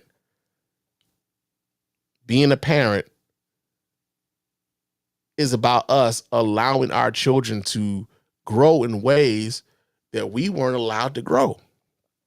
Learn in ways that we weren't allowed to learn. And not even so much allowed. Those learning methods were not available to us at the time when we were in our most learned times. Right? There's a fear there for a lot of folk about our children learning and becoming more like these kids are going to be a hell of a lot more advanced than we are. But it's supposed to be that way. We're supposed to be, the next generation is supposed to be a step above where we were. Just in much the same way we're supposed to be a step above what our parents were. Because our levels of understandings are supposed to continue to grow. But for whatever reason, the previous generations tend to hold on to the idea that their generation and their way of doing things is the best and the only way to do things. And unfortunately, the world does not work that way. At some point, you will figure that out. But the world doesn't work that way. I did, though. Well, then you need to parent your child and sit down and have a conversation, because now they're ready to entertain it. And you can't unring the bell. Right. But I don't think it should be. I don't think the bell should be rang in That's school. that's 100% up to you as a parent. Or in cartoons. To go to the school and get involved. Setting that's 100% your thing. And no, Mac, that's a sucker punch. That is a sucker punch. Hey, you send your kid to school to life, to learn about. No. Welcome to life, Playboy. You went to school. It's not a welcome to life thing. Worry about that being. being. When you went to school, your when I parents went to wasn't school, worried about that. a bunch of shit was different. It ain't that day. There wasn't the internet when I went to school, and it's not that era. You can't unring. You can't undo it. Yeah, now you have to rock and roll with what it is. That's why a lot of parents is homeschooling their kids. Right. And he says that like, yo, a lot of parents are homeschooling their kids, but that doesn't necessarily mean that they're preparing their kids for a world that they're not prepared for. You're homeschooling your kids because you're afraid of what your kids may know or what your kids may learn beyond what you know. You want your kids underneath your thumb. You want your kids to learn what you know and nothing more than that. And you're setting up your kids to be stunted. You're setting up stunted fucking growth. Because you're uncomfortable with your children learning about things beyond your level of comprehension. You are not an expert. A lot of us are not experts. Clearly, these niggas are not experts despite giving their opinions, and the show is called My Expert Opinion. They're talking about some shit they clearly don't really know a lot about. That's the irony of this entire thing. It's not a one scandal, but it's not a one school thing, man. I'm not saying it is, but it's still apparent. The common denominator is still apparent. You're making it seem like man, you don't understand. I'm making it seem like what don't understand. No, man, you don't understand. What don't understand? The thing that I'm saying that you don't understand is the outrage of a parent. If somebody goes to my kid and whispers something in their ear that I don't feel like they should be listening. They not whispering in their ear, bro. They teaching the entire fucking class. It's out in the open, bro. Ain't nobody whispering. It's not a nefarious thing. It's like they gotta make this into like this nefarious plot to teach my kids some forbidden shit. No, man. It's out in the open. All of the kids are learning this shit. And if they're not learning it at school, guess where they're learning it at? On the fucking internet, bro. On their phones. On their video games. When they're talking to other kids.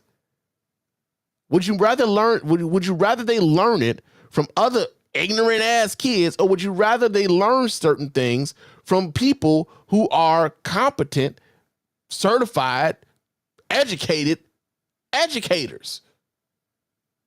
Come on, man. Come on. Should be hearing or should be exposed to, I'm going to be pissed first. Oh, yes, I'm going to have to parent them, but I'm going to be pissed first. And there's a big difference between you learning something from a kid or hearing something from a kid or hearing something from an adult. Okay. When you hear from an adult, you hear it differently. Okay. You understand it differently. Math, when you put your music together and a child hears the stuff you talk about and that parent gets pissed at you, the first thing you gonna say is, parent your kid. I didn't make this music for no fucking kid. That shit fire. You crazy? No. That's not a good example. Did you get? That's not a good example.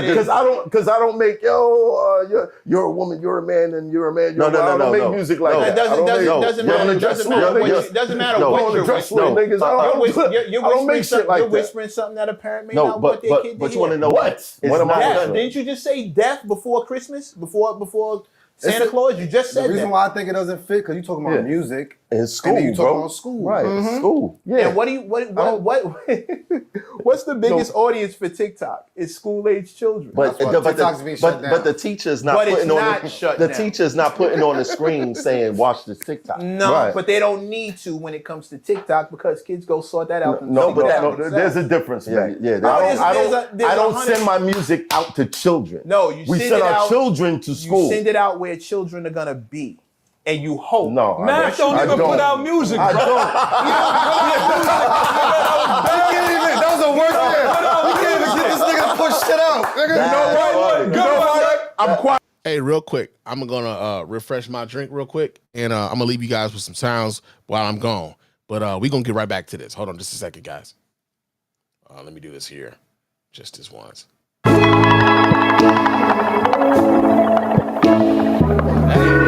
That ain't the one. I need something longer. I need something longer. Here we go.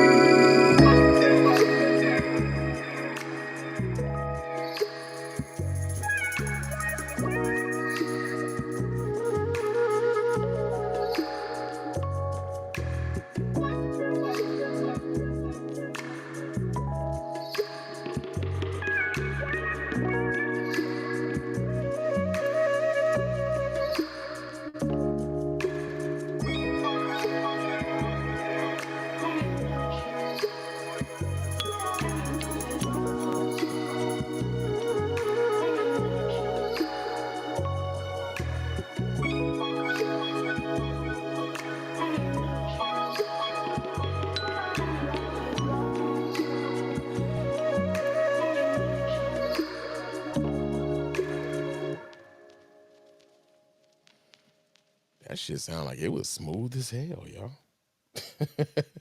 All right, but we back to it. All right, That's fine. I'm quiet. I'm quiet. You don't put out music, bro. Can't debate that. I'm quiet. That was a good one. That was a good one. That was a good one. Question That was a good one. about the gender. Yes, that was a good one. Super quiet. You win. I'm still on that. I still got to go home and just do all my research. But so I can't speak from a place of having a child that might be struggling with their identity of being a boy and a girl. I can't, I don't have that experience. But I do have the experience of being a mother with children who go through things emotionally, right? So this is an emotional issue that these kids are dealing with.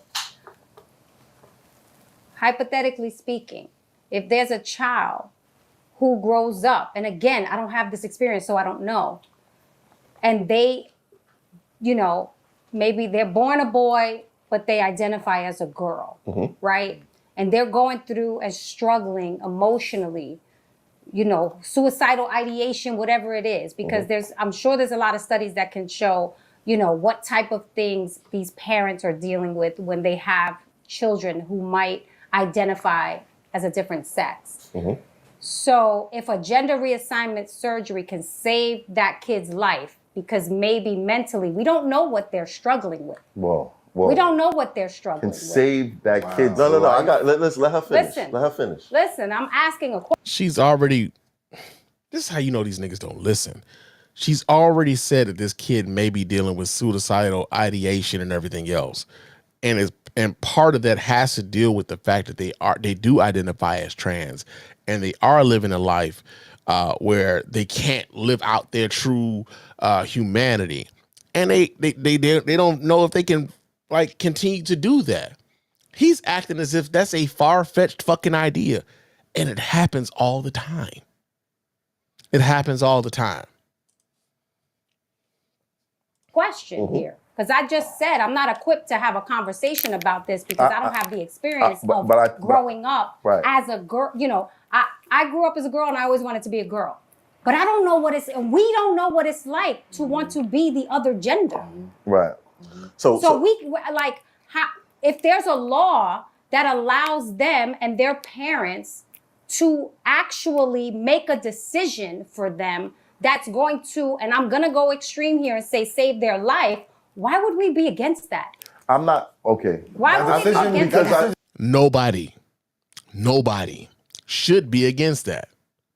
That makes absolutely all of the sense in the world. But when you're operating from a space of ignorance, and when you're operating from a sense of bigotry, yeah, what she just said is blasphemous. Because these niggas are ready to pounce. She's asking a very legitimate and astute question. How do we save the kids who are dealing with this issue, who may also end up committing suicide because they can't get the treatment that they need? How do we deal with that? And if we have parents who are dealing with a child like that, who are aware that their child is dealing with this issue, and gender affirming care can help this child, why would anybody be against that? And these niggas are ready to pounce. Because I think with them as being a kid, that decision should be made later. Let's say when they really I can agree with that. But let's say they 16, 17. Because I don't think that there's anyone that can give an example of someone, let's say, under 16. Because I believe when I just Googled it, the youngest person they said was around 17. Right? And she was quiet for a long time. She was in her phone. So while these niggas was in here talking, she was looking shit up. Right? They out here thinking, yo, man, your 10-year-old can go to the doctor, man, and go get gender affirming care, man, and they ain't got to tell you nothing. That's the law. And it ain't the law. It's not the law at all. Whoops. Right? So let's just say, because and we don't know the law exactly. I don't have it. Like what age is, I don't think they talking about reassigning the gender, you know, having these type of surgeries at 5, 6, 7 years old. We're talking about adolescent kids, right? 16, 17 years old. So I'm saying, what's wrong with the law that allows their parents and them to choose that for them. No, hold on. What's wrong with that law? The law takes the rights away from the parents. The kid can get it without the parents' consent. And that's the not problem. Fair. That's not so now. And that's bullshit because we just read what the law said. We already read what the law said. So what he's saying right now is bullshit. So when you talk about when the very person who said that people don't know what they're voting for doesn't know what the law says, you have to understand that dude is speaking to an audience of at least 1 million spreading misinformation. He does not know. Maybe he does. But let's give him the benefit of the doubt. We don't owe him that, but we'll give him the benefit of the doubt. He does not know that what he's saying right now about that law is complete and utter bullshit. That is not what that law does. But when you have a group of people who will listen to this and listen to shows like Joe Rogan and listen to the music of Kanye West and like all these different like mediums that are bombarding everyone with all of this misinformation, they take these perspectives and they carry that with them into the voting booth. Right? And this is how we end up with an adjudicated rapist, 34-time convicted felon as president-elect of the United States. Real talk. Now, just to answer your question even more, let's say your child is stressed out, 13, 14, and they say, I want to start drinking. And the government passed the law say that kids 13, 14 could go to the liquor store, buy a bottle of Henny and drink it. Or they could go get a tattoo without your permission. Or they could go join a war, join the service without your permission. Or they could go work in a strip club without your permission. And this is a federal law, you're saying, across that. He's coming up with all these hypotheticals about children doing things without their parents' permission. Meanwhile, the very thing that they're arguing about has absolutely nothing to do with these kids doing anything without their parents' permission. It's a false fucking argument. It is a straw man argument. Straw man. Complete and utter straw man argument. It is a complete and utter bullshit argument because that's not the reality of the situation. Now, we're going to talk a little bit later because I'm going to play something else after this video. I'm going to play a little something else about the okie doke that has been played on not just this nigga, but everybody else, especially people of color who voted for this new administration coming into play. I'm going to play a little something else. But he's worried about this when the okie doke is on the other side. That is without their parents' permission. Without their parents' permission? The states are creating this. So the states have the power, right? Yes. To make the laws within the state. Yeah, but if you want to how many states allowed a law to be made without their parents' permission? Well, I don't know how many states, but of course he don't know. Because hell, even the state that he lives in doesn't allow for that shit. Right? Even the state that he lives in does not allow for that shit. Because I need facts. In New York, in New York, yes, it just passed. And we just read the law. That's not what it does. No parents. No parents. It just passed. At what age? Any age. That's the thing. They made it so broad. It don't say 13, 14. When I went to Albany, I said, what if a 10-year-old go get a tattoo without the parents' permission?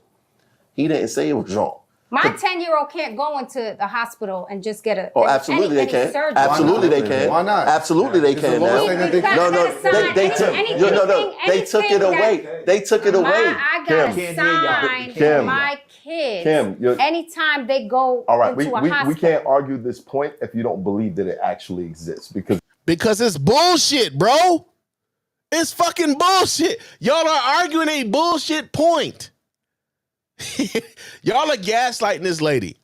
Y'all are gaslighting this woman. Well, we can't argue this point if you don't believe it's an actual, because it's not real.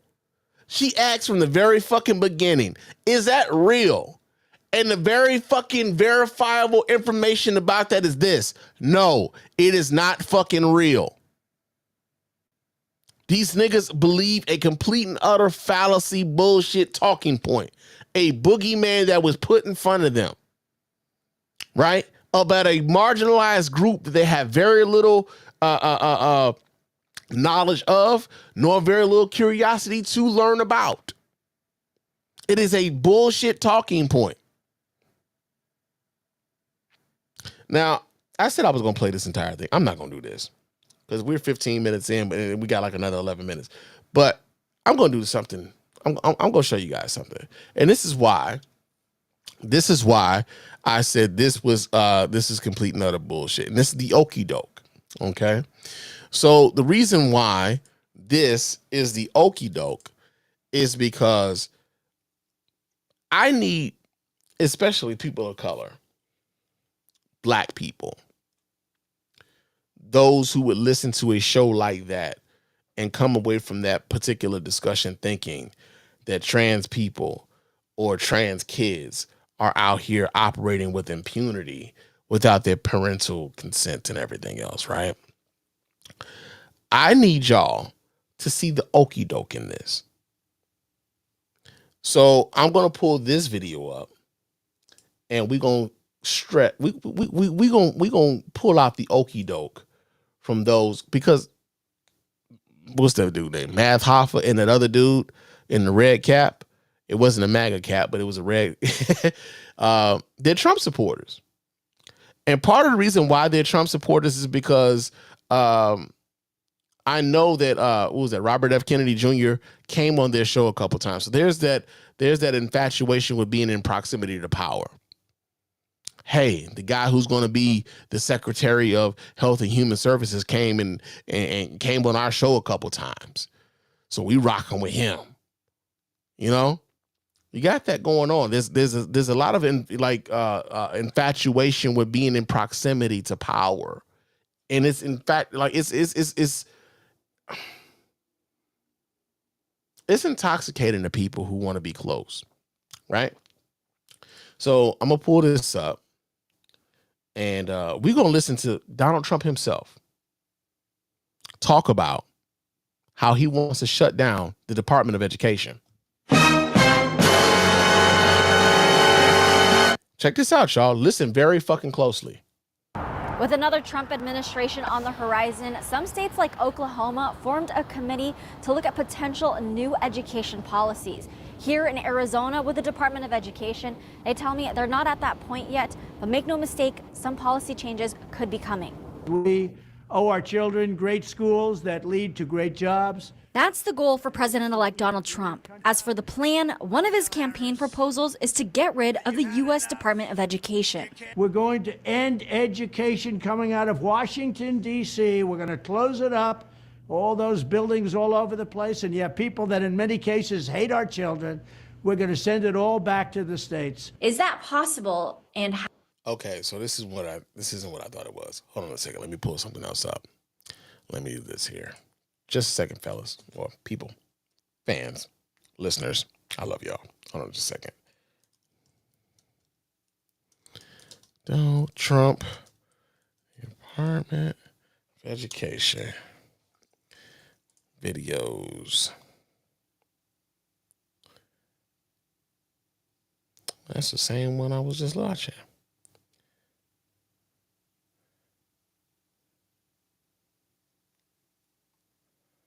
Okay, let's try this one here.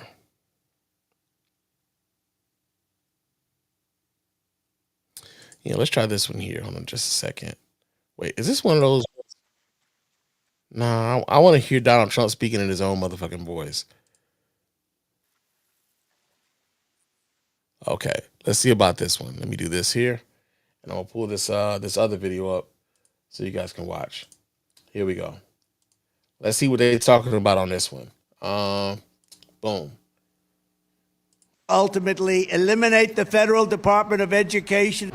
President-elect Donald Trump has pledged to scrap the Department of Education for what he calls corruption and waste in D.C. Analysts say the push is the Republican philosophy of getting the federal government out of education and moving it to the states. But mostly that's Project 2025, right? As much as Donald Trump was out here talking about him being, he not knowing anything about Project 2020, not knowing anything about Project 2025, That is a Project 2025 policy position, right?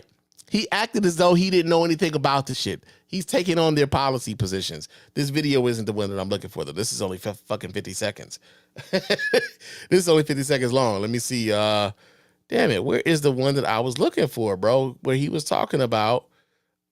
Hold on a second. Let me pull this down. I had the damn video. I had it. I swear I did.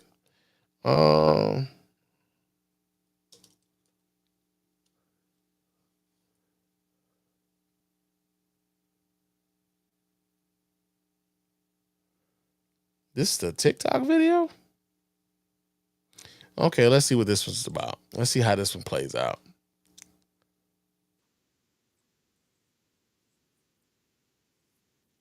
Great schools. First, we will respect the right of parents to control the education of their children. Second, we will empower parents and local school board to hire and reward great principals and teachers, and also to fire the poor ones, the one whose performance is unsatisfactory. They will be fired. Like on The Apprentice, you're fired. Third, we will ensure our classrooms are focused not on political indoctrination, but on teaching the knowledge and skills needed to succeed. Reading, writing, math, science, arithmetic, and other truly useful subjects. Fourth, notice history was a void from that particular topic. We will teach students to love their country, not to hate their country. We will teach our students to love their country. So as much as he's talking about indoctrination, he's talking about indoctrinating them in a way where they are romanticizing what America has been, not exactly teaching our children truly what America has been for all of its citizens. Like they're taught right now. Fifth, we will support bringing back prayer to our schools. Sixth, we will achieve schools that are safe, secure, and drug-free, with immediate expulsion for any student who harms a teacher or another student. Seventh, he didn't say anything about making sure that we keep guns out of the schools, though. We will give all parents the right to choose another school for their children if they want. It's called school choice. Eighth, we will ensure students have access to project-based learning experiences inside the classroom to help train them for meaningful work outside the classroom. Ninth, we will strive to give all students access to internships and work experiences that can set them on a path to their first job. They're going to be very, very successful. I want them to be more successful than Trump. Let them go out and be more successful. I will be the happiest person in the world. But we want our children to have a great life and be successful. And 10th, we will ensure that all schools provide excellent jobs and career counseling so that high school and college students can get a head start on jobs and careers best suited to their God-given talents. This is how we will ensure a great education for every American child. And one other thing I'll be doing very early in the administration is closing up the Department of Education in Washington, D.C., and sending all education and education work and needs back to the states. So when they start talking about back to the states, that sounds very much like states' rights. That sounds very Confederate like. That sounds very Southern like. That sounds very much like the South will rise again sort of talk. Like so we're sending it back to the states. They sent abortion rights back to the states. We're going to send education back to the states. That is very much a Confederate talking point.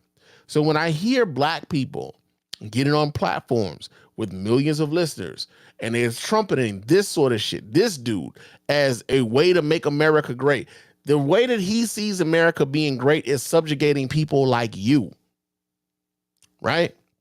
But the other part that I think is interesting is that, well, this video hasn't stopped. I don't know if they're going to play that on this particular video, but there's another thing that I think is very interesting. Let's see if they actually mention this on this particular video. We want them to run the education of our children because they'll do a much better job of it.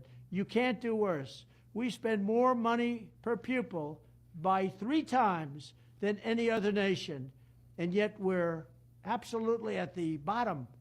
We're one of the worst. So you can't do worse. We're going to end education coming out of Washington, D.C. We're going to close it up, all those buildings all over the place. And you have people that in many cases hate our children. We're going to send it all back to the states. Thank you very much. So they didn't actually play that in this video. The video, like, there was a portion of this statement that Donald Trump did where he talked about DEI and taking away the endowments of colleges that have any sort of affirmative action or DEI type of programs within their curriculum, and taking that money and using that money and like essentially using those funds as reparation to white students who had been allegedly discriminated against because of DEI and equity and inclusion. DEI, diversity, equity, and inclusion, and any affirmative action programs, right? This is what he had been openly advocating for, so that white people who have been running the show for the entire fucking time are now the victims of programs that will allow other people within the community, within the United States, to get to level that playing field. White people are now victims because other folks are being left, like the playing field has been leveled for other folk. Right? And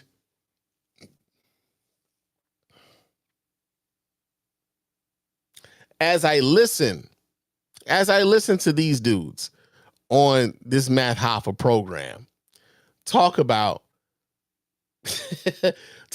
their advocacy for Trump as he's taking away diversity, equity, and inclusion, as he's taking away affirmative action that has allowed for people like someone like a Clarence Thomas to even become a Supreme Court justice, right? As I listen to them advocate for this shit, one of the things that I always think is very interesting about all of it,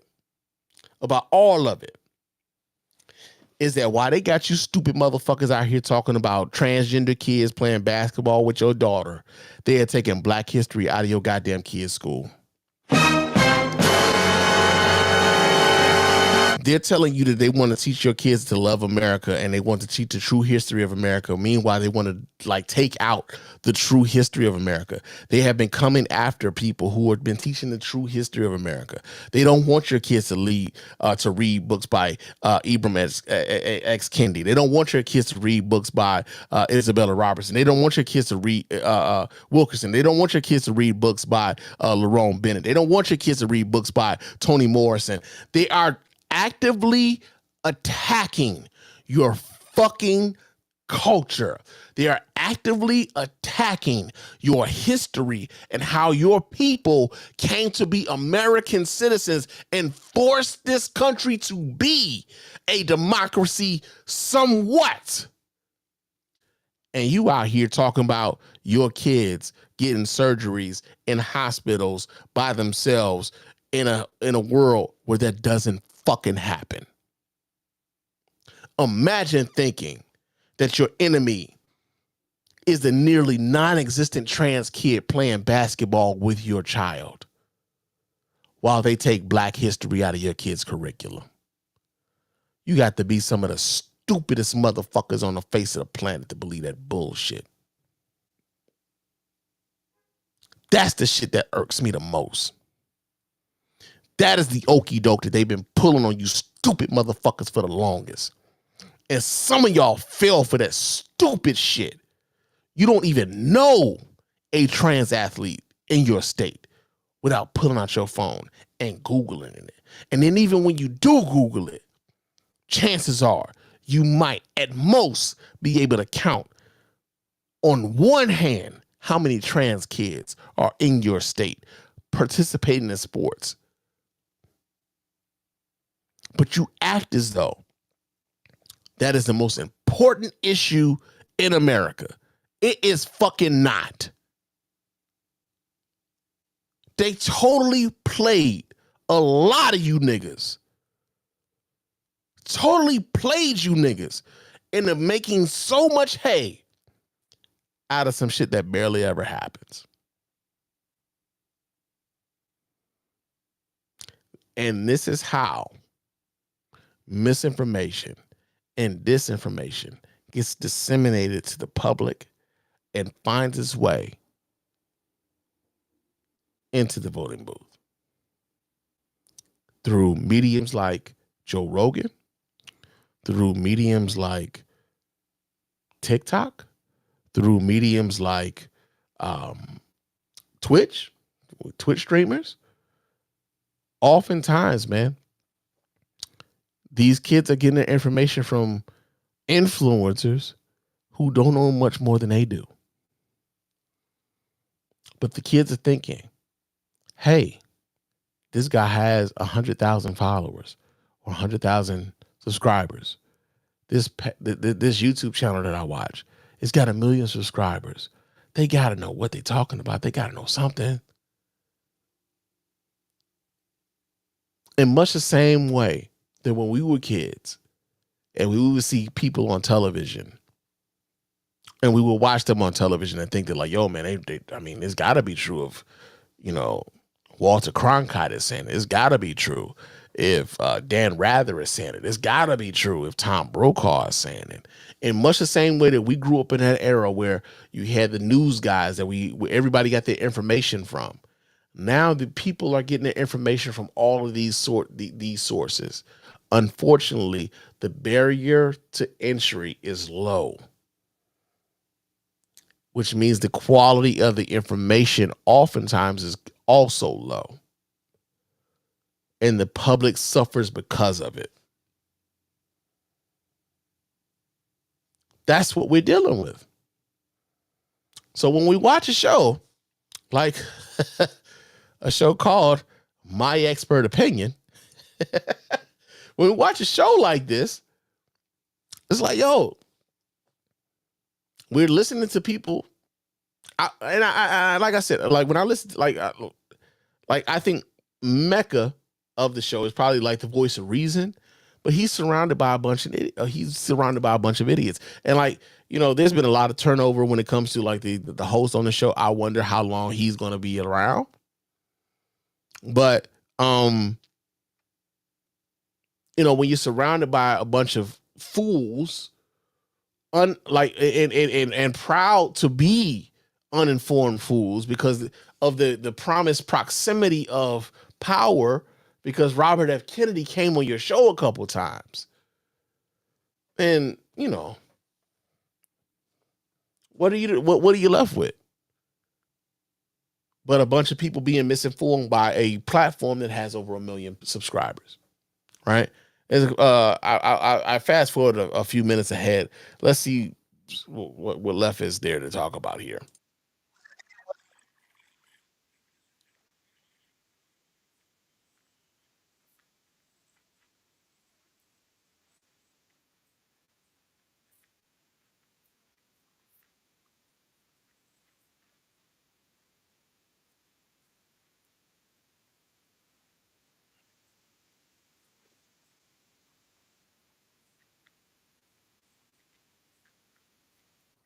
It's not around you either, dog.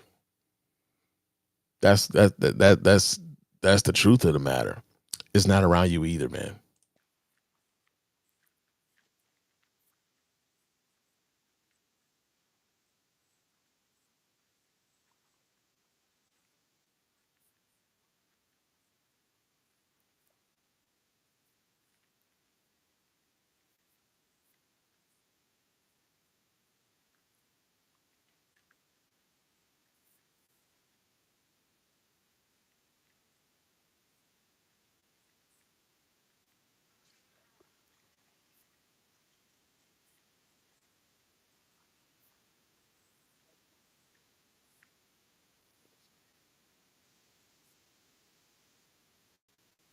Gonna pick you up. Come holler. Because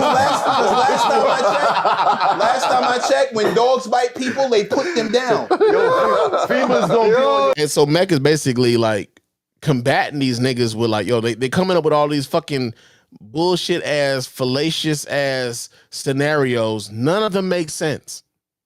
None of them make sense. Somebody's gonna be humping your dog and they identify as a Rottweiler.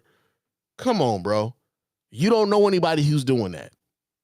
You don't know anybody who's doing that. But you need that. You need that fucking bullshit talking point to try to make yourself look like you're making sense when you're really not. Because even in that particular scenario, it sounds ridiculous, and also it's ridiculous because it's not happening. No, they won't. They use knowledge. Like let's People's gonna be on your ass. They're gonna try to cancel you like Caesar. Okay. Yo, that was hilarious. Like last time I checked, when a dog bites a person, they euthanize the shit out of them. I'm not worried about that shit. I'm not worried about none of this shit. It all seems real. It just seems it's the like Truman Show. This is. I don't understand why anybody's this interested in what somebody else decides they want to do. If No, it's not you have if it's to not keep in your tabs. house, under your roof, or in your life. Like people are so overly concerned with shit they have no contact with. And where's the harm? Like honestly, and I understand the kid thing. I get the kid thing. But 9 times out of 10, these are adults. Who has ever been able to regulate what an adult's going to do? Let me say this. Whether you put it on the books or not, Let me whether say you this. decide it's a I'm law or telling not. you, Beck. How does that bother you? No. Listen, it won't bother you. It won't bother a person like. Listen, don't cut me off. I didn't say nothing. It won't bother a person like you until you are face to face with it. For the rest of us who have to think, I live in this country, and for me to be a representative of this country or a person in this country, identify as an American, I care about what happens in this country. You think it's? I care about what happens in this country too. I care about how people are treated in this country too. I care about how my people are treated in this country. And so as being a person in this country whose people have been largely mistreated in this country, how dare I therefore step forward to try to mistreat another marginalized group as a person who cares about what happens in this country? Like, there's this thing that I think,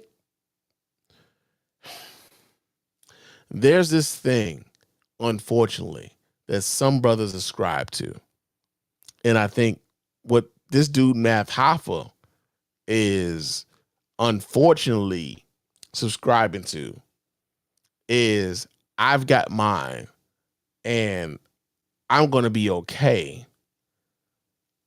I don't want my position to be threatened by anybody else. And the reason why I say that is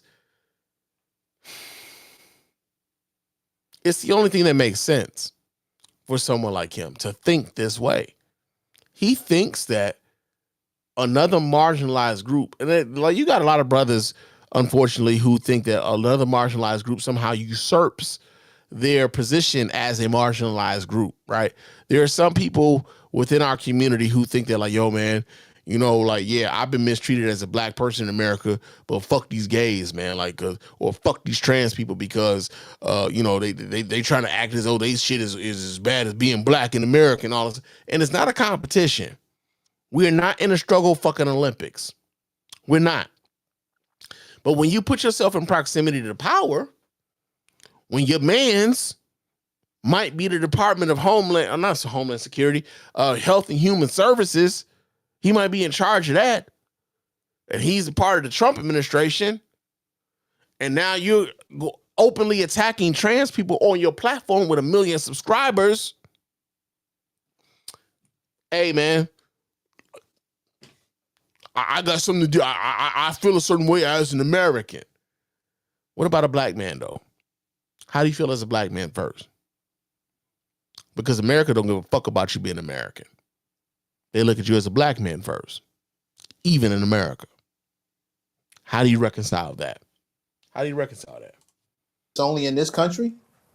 No one said that. Can you stop with You said it. The word salad. You do the word salad to me. You think it's only in this country? 7 words is a salad? I'm not talking about any other country. I'm talking about the country I live in. But okay?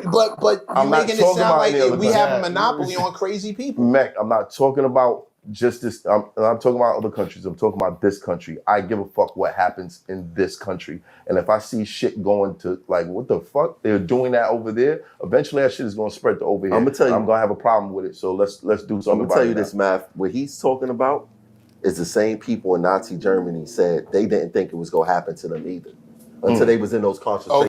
This nigga. Wait a minute. That's this nigga. That's the dumbest thing I've ever heard in my life. There's no wonder you get D's and everything. This nigga actually equated the trans community with the Nazis. This nigga actually equated the trans community with the fucking Nazis, bro. Like, who are these niggas? We need to stay away from these niggas. We gotta stay away from these niggas, bro. Oh my god. Oh my god. Okay. Let's clear that up right now. People in Nazi Germany were dealing with death. When these people are running around being serial killers, come holler at me. You think it started as death? I won't give. Yeah, it did. No, it and I didn't. won't. And I won't give. The plan. The plan was didn't. always for him to eliminate that race of people. No, that no was matter what always the the plan. ultimate We're talking plan. about how did it start. That was always the ultimate plan. Now, if you tell me that the ultimate plan of people who are claiming different genders and different animals and different pieces of furniture is to ultimately kill people and turn into serial killers, then we can have that conversation and make that correlation. But there is no correlation. Last time I checked, none of them were trying to dead you. Bro, the ultimate... Unalive you, excuse me. The ultimate plan is population control at the end of the day. If you're not promoting a heterosexual relationship, how does the population grow? When you get into the whole... Hey, man. There it is right there. There it is right there. You're dealing with some stupid niggas. You know what? Just... Shut up. Shut the fuck up. Damn. Enough. Boy, I've been sick to my fucking stomach watching you imbeciles type things. Stop typing. You niggas are stupid. That's the dumbest thing I've ever heard in my life. There's no wonder you get D's and everything. That's not how it works. That's not how any of this works. Makes me sick, motherfucker, how far we done fell. What the fuck, y'all? God damn! God damn!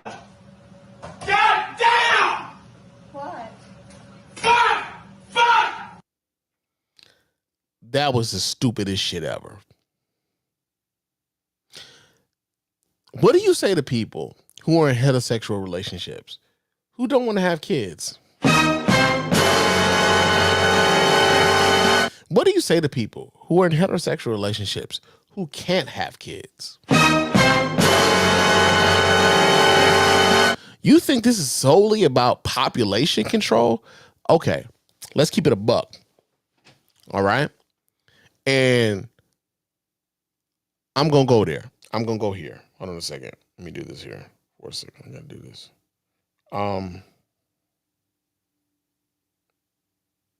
There's a reason. There's a reason why states across the South, Republican-controlled states across America, have been actively attacking a woman's right to her bodily autonomy.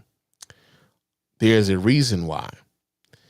Unfortunately for this stupid motherfucker, he doesn't really know. The reason why they do not want women to have access to abortions or any sort of birth control, because they're coming after that next. They're coming after that next. But the reason why has absolutely nothing to do with necessarily population control, but it's because they want white women to have more babies. White people are scheduled to become a statistical minority population in America within the next 20 fucking years. This is also the reason why they want to mass deport people of Latin descent within this nation. This is also why they want to denaturalize those of who have been immigrants of Latin descent, who they wanted to not only just deport them, but denaturalize them and send them back, because again, they want to have a majority white population here in the United States of America. So when this goofy, stupid motherfucker gets on a platform with 1 million subscribers, and I will continue to repeat that shit, when this stupid, goofy motherfucker gets on a platform with 1 million subscribers and says this is about population control, all of that, yeah, they want to control your population, but they want to control the population so that the white people maintain statistical majority of this nation. This nation is about to be majority minority in a minute. This is why all of this shit is happening.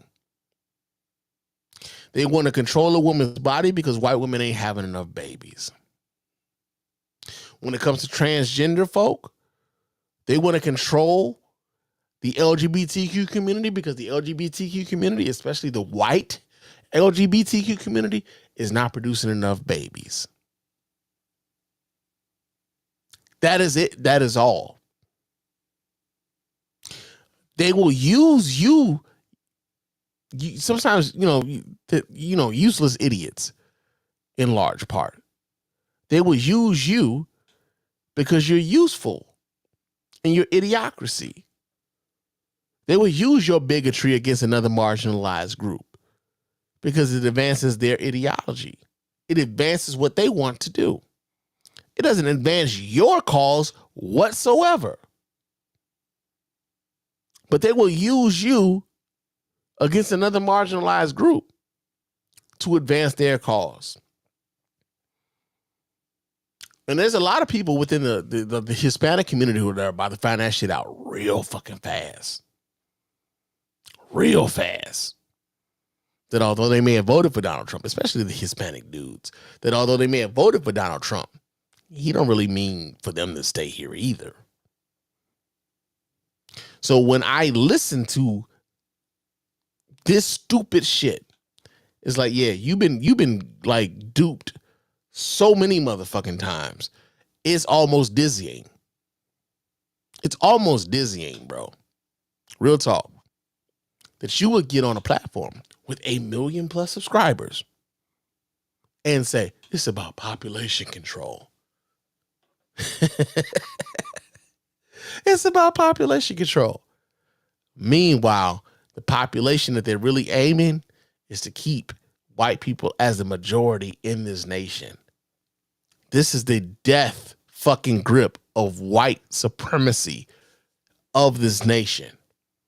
They saw themselves becoming a minority in the country that they supposedly built off the backs of us.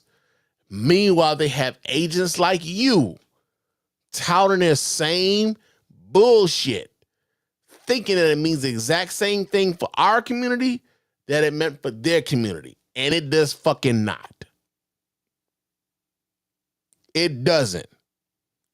This nigga out here talking about population control like he said some fucking deep shit, you goofy. Oh, the Democrats promoting abortions. Let's look at what Margaret Sanger, the person who created Planned Parenthood, what it was designed for, to eliminate the black race. Now we've shifted from women controlling their bodies to it's all connected. Okay, hold on. It's all connected. It's all connected.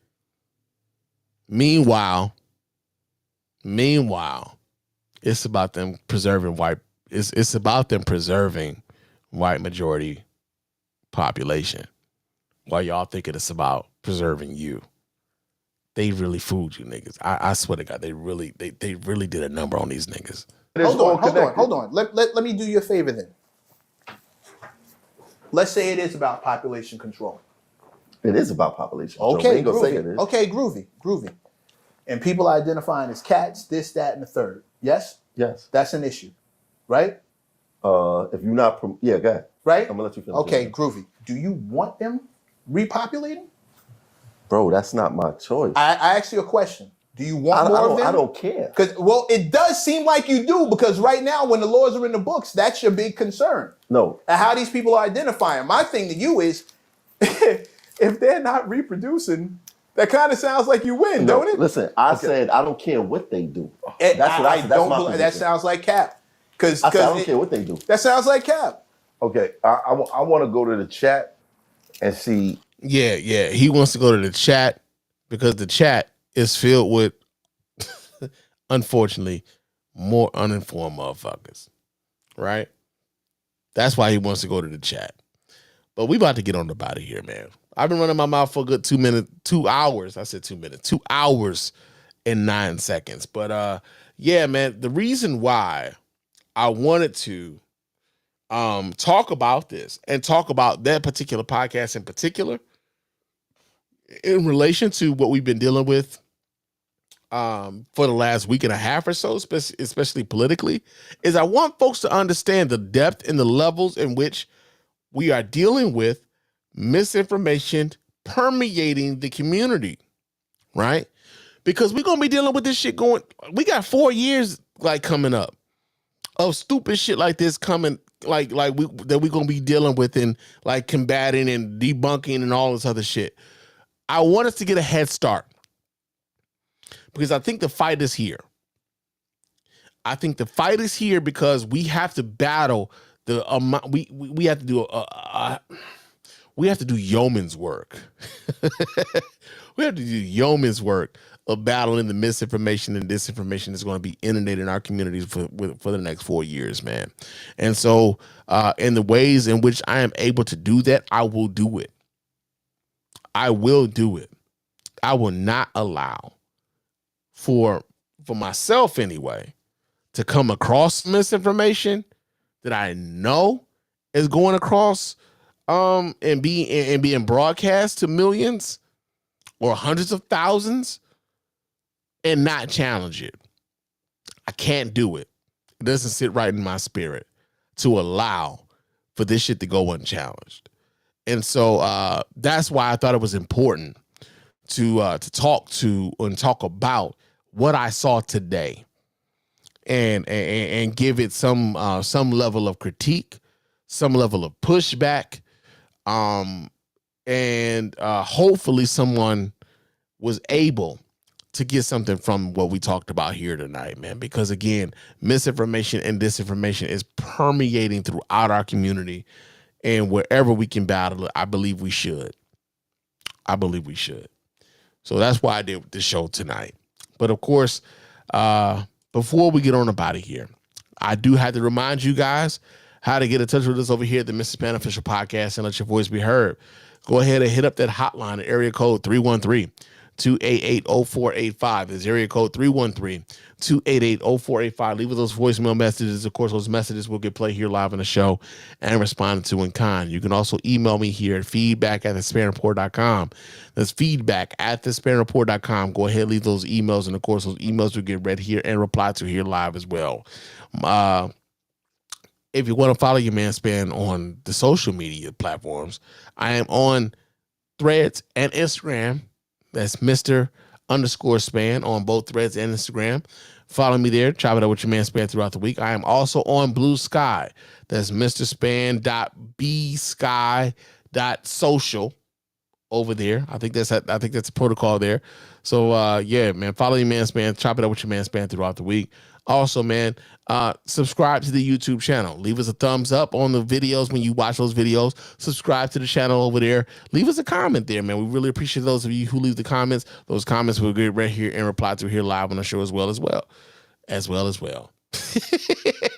Also, man, leave us a 5-star review on iTunes and or Spotify. Those 5-star reviews are the ones that get right here live on the show. We really appreciate everybody who does that. It doesn't cost you a dime, just a couple minutes of your time to let everybody know why you're rocking with us over here at the Mr. Spann Official Podcast and the Spann Report Podcast Network in its entirety. And also, go to our store, tpublic.com. The Spann Report on TeePublic store. The link will be in the show notes, man. So if you want to buy yourself a t-shirt, if you want to buy yourself a hoodie, if you want to buy yourself a coffee mug, if you want to buy yourself a mouse pad, if you want to buy yourself some stickers, we got the whole stuff. We got the whole shebang over there. And we really appreciate everybody who spends money to help us continue to do what we do here at the Mr. Beneficial Podcast and the Spann Report Podcast Network as a whole. I am about to get on about it here. I will talk to you guys again soon. But of course, until next time, fam.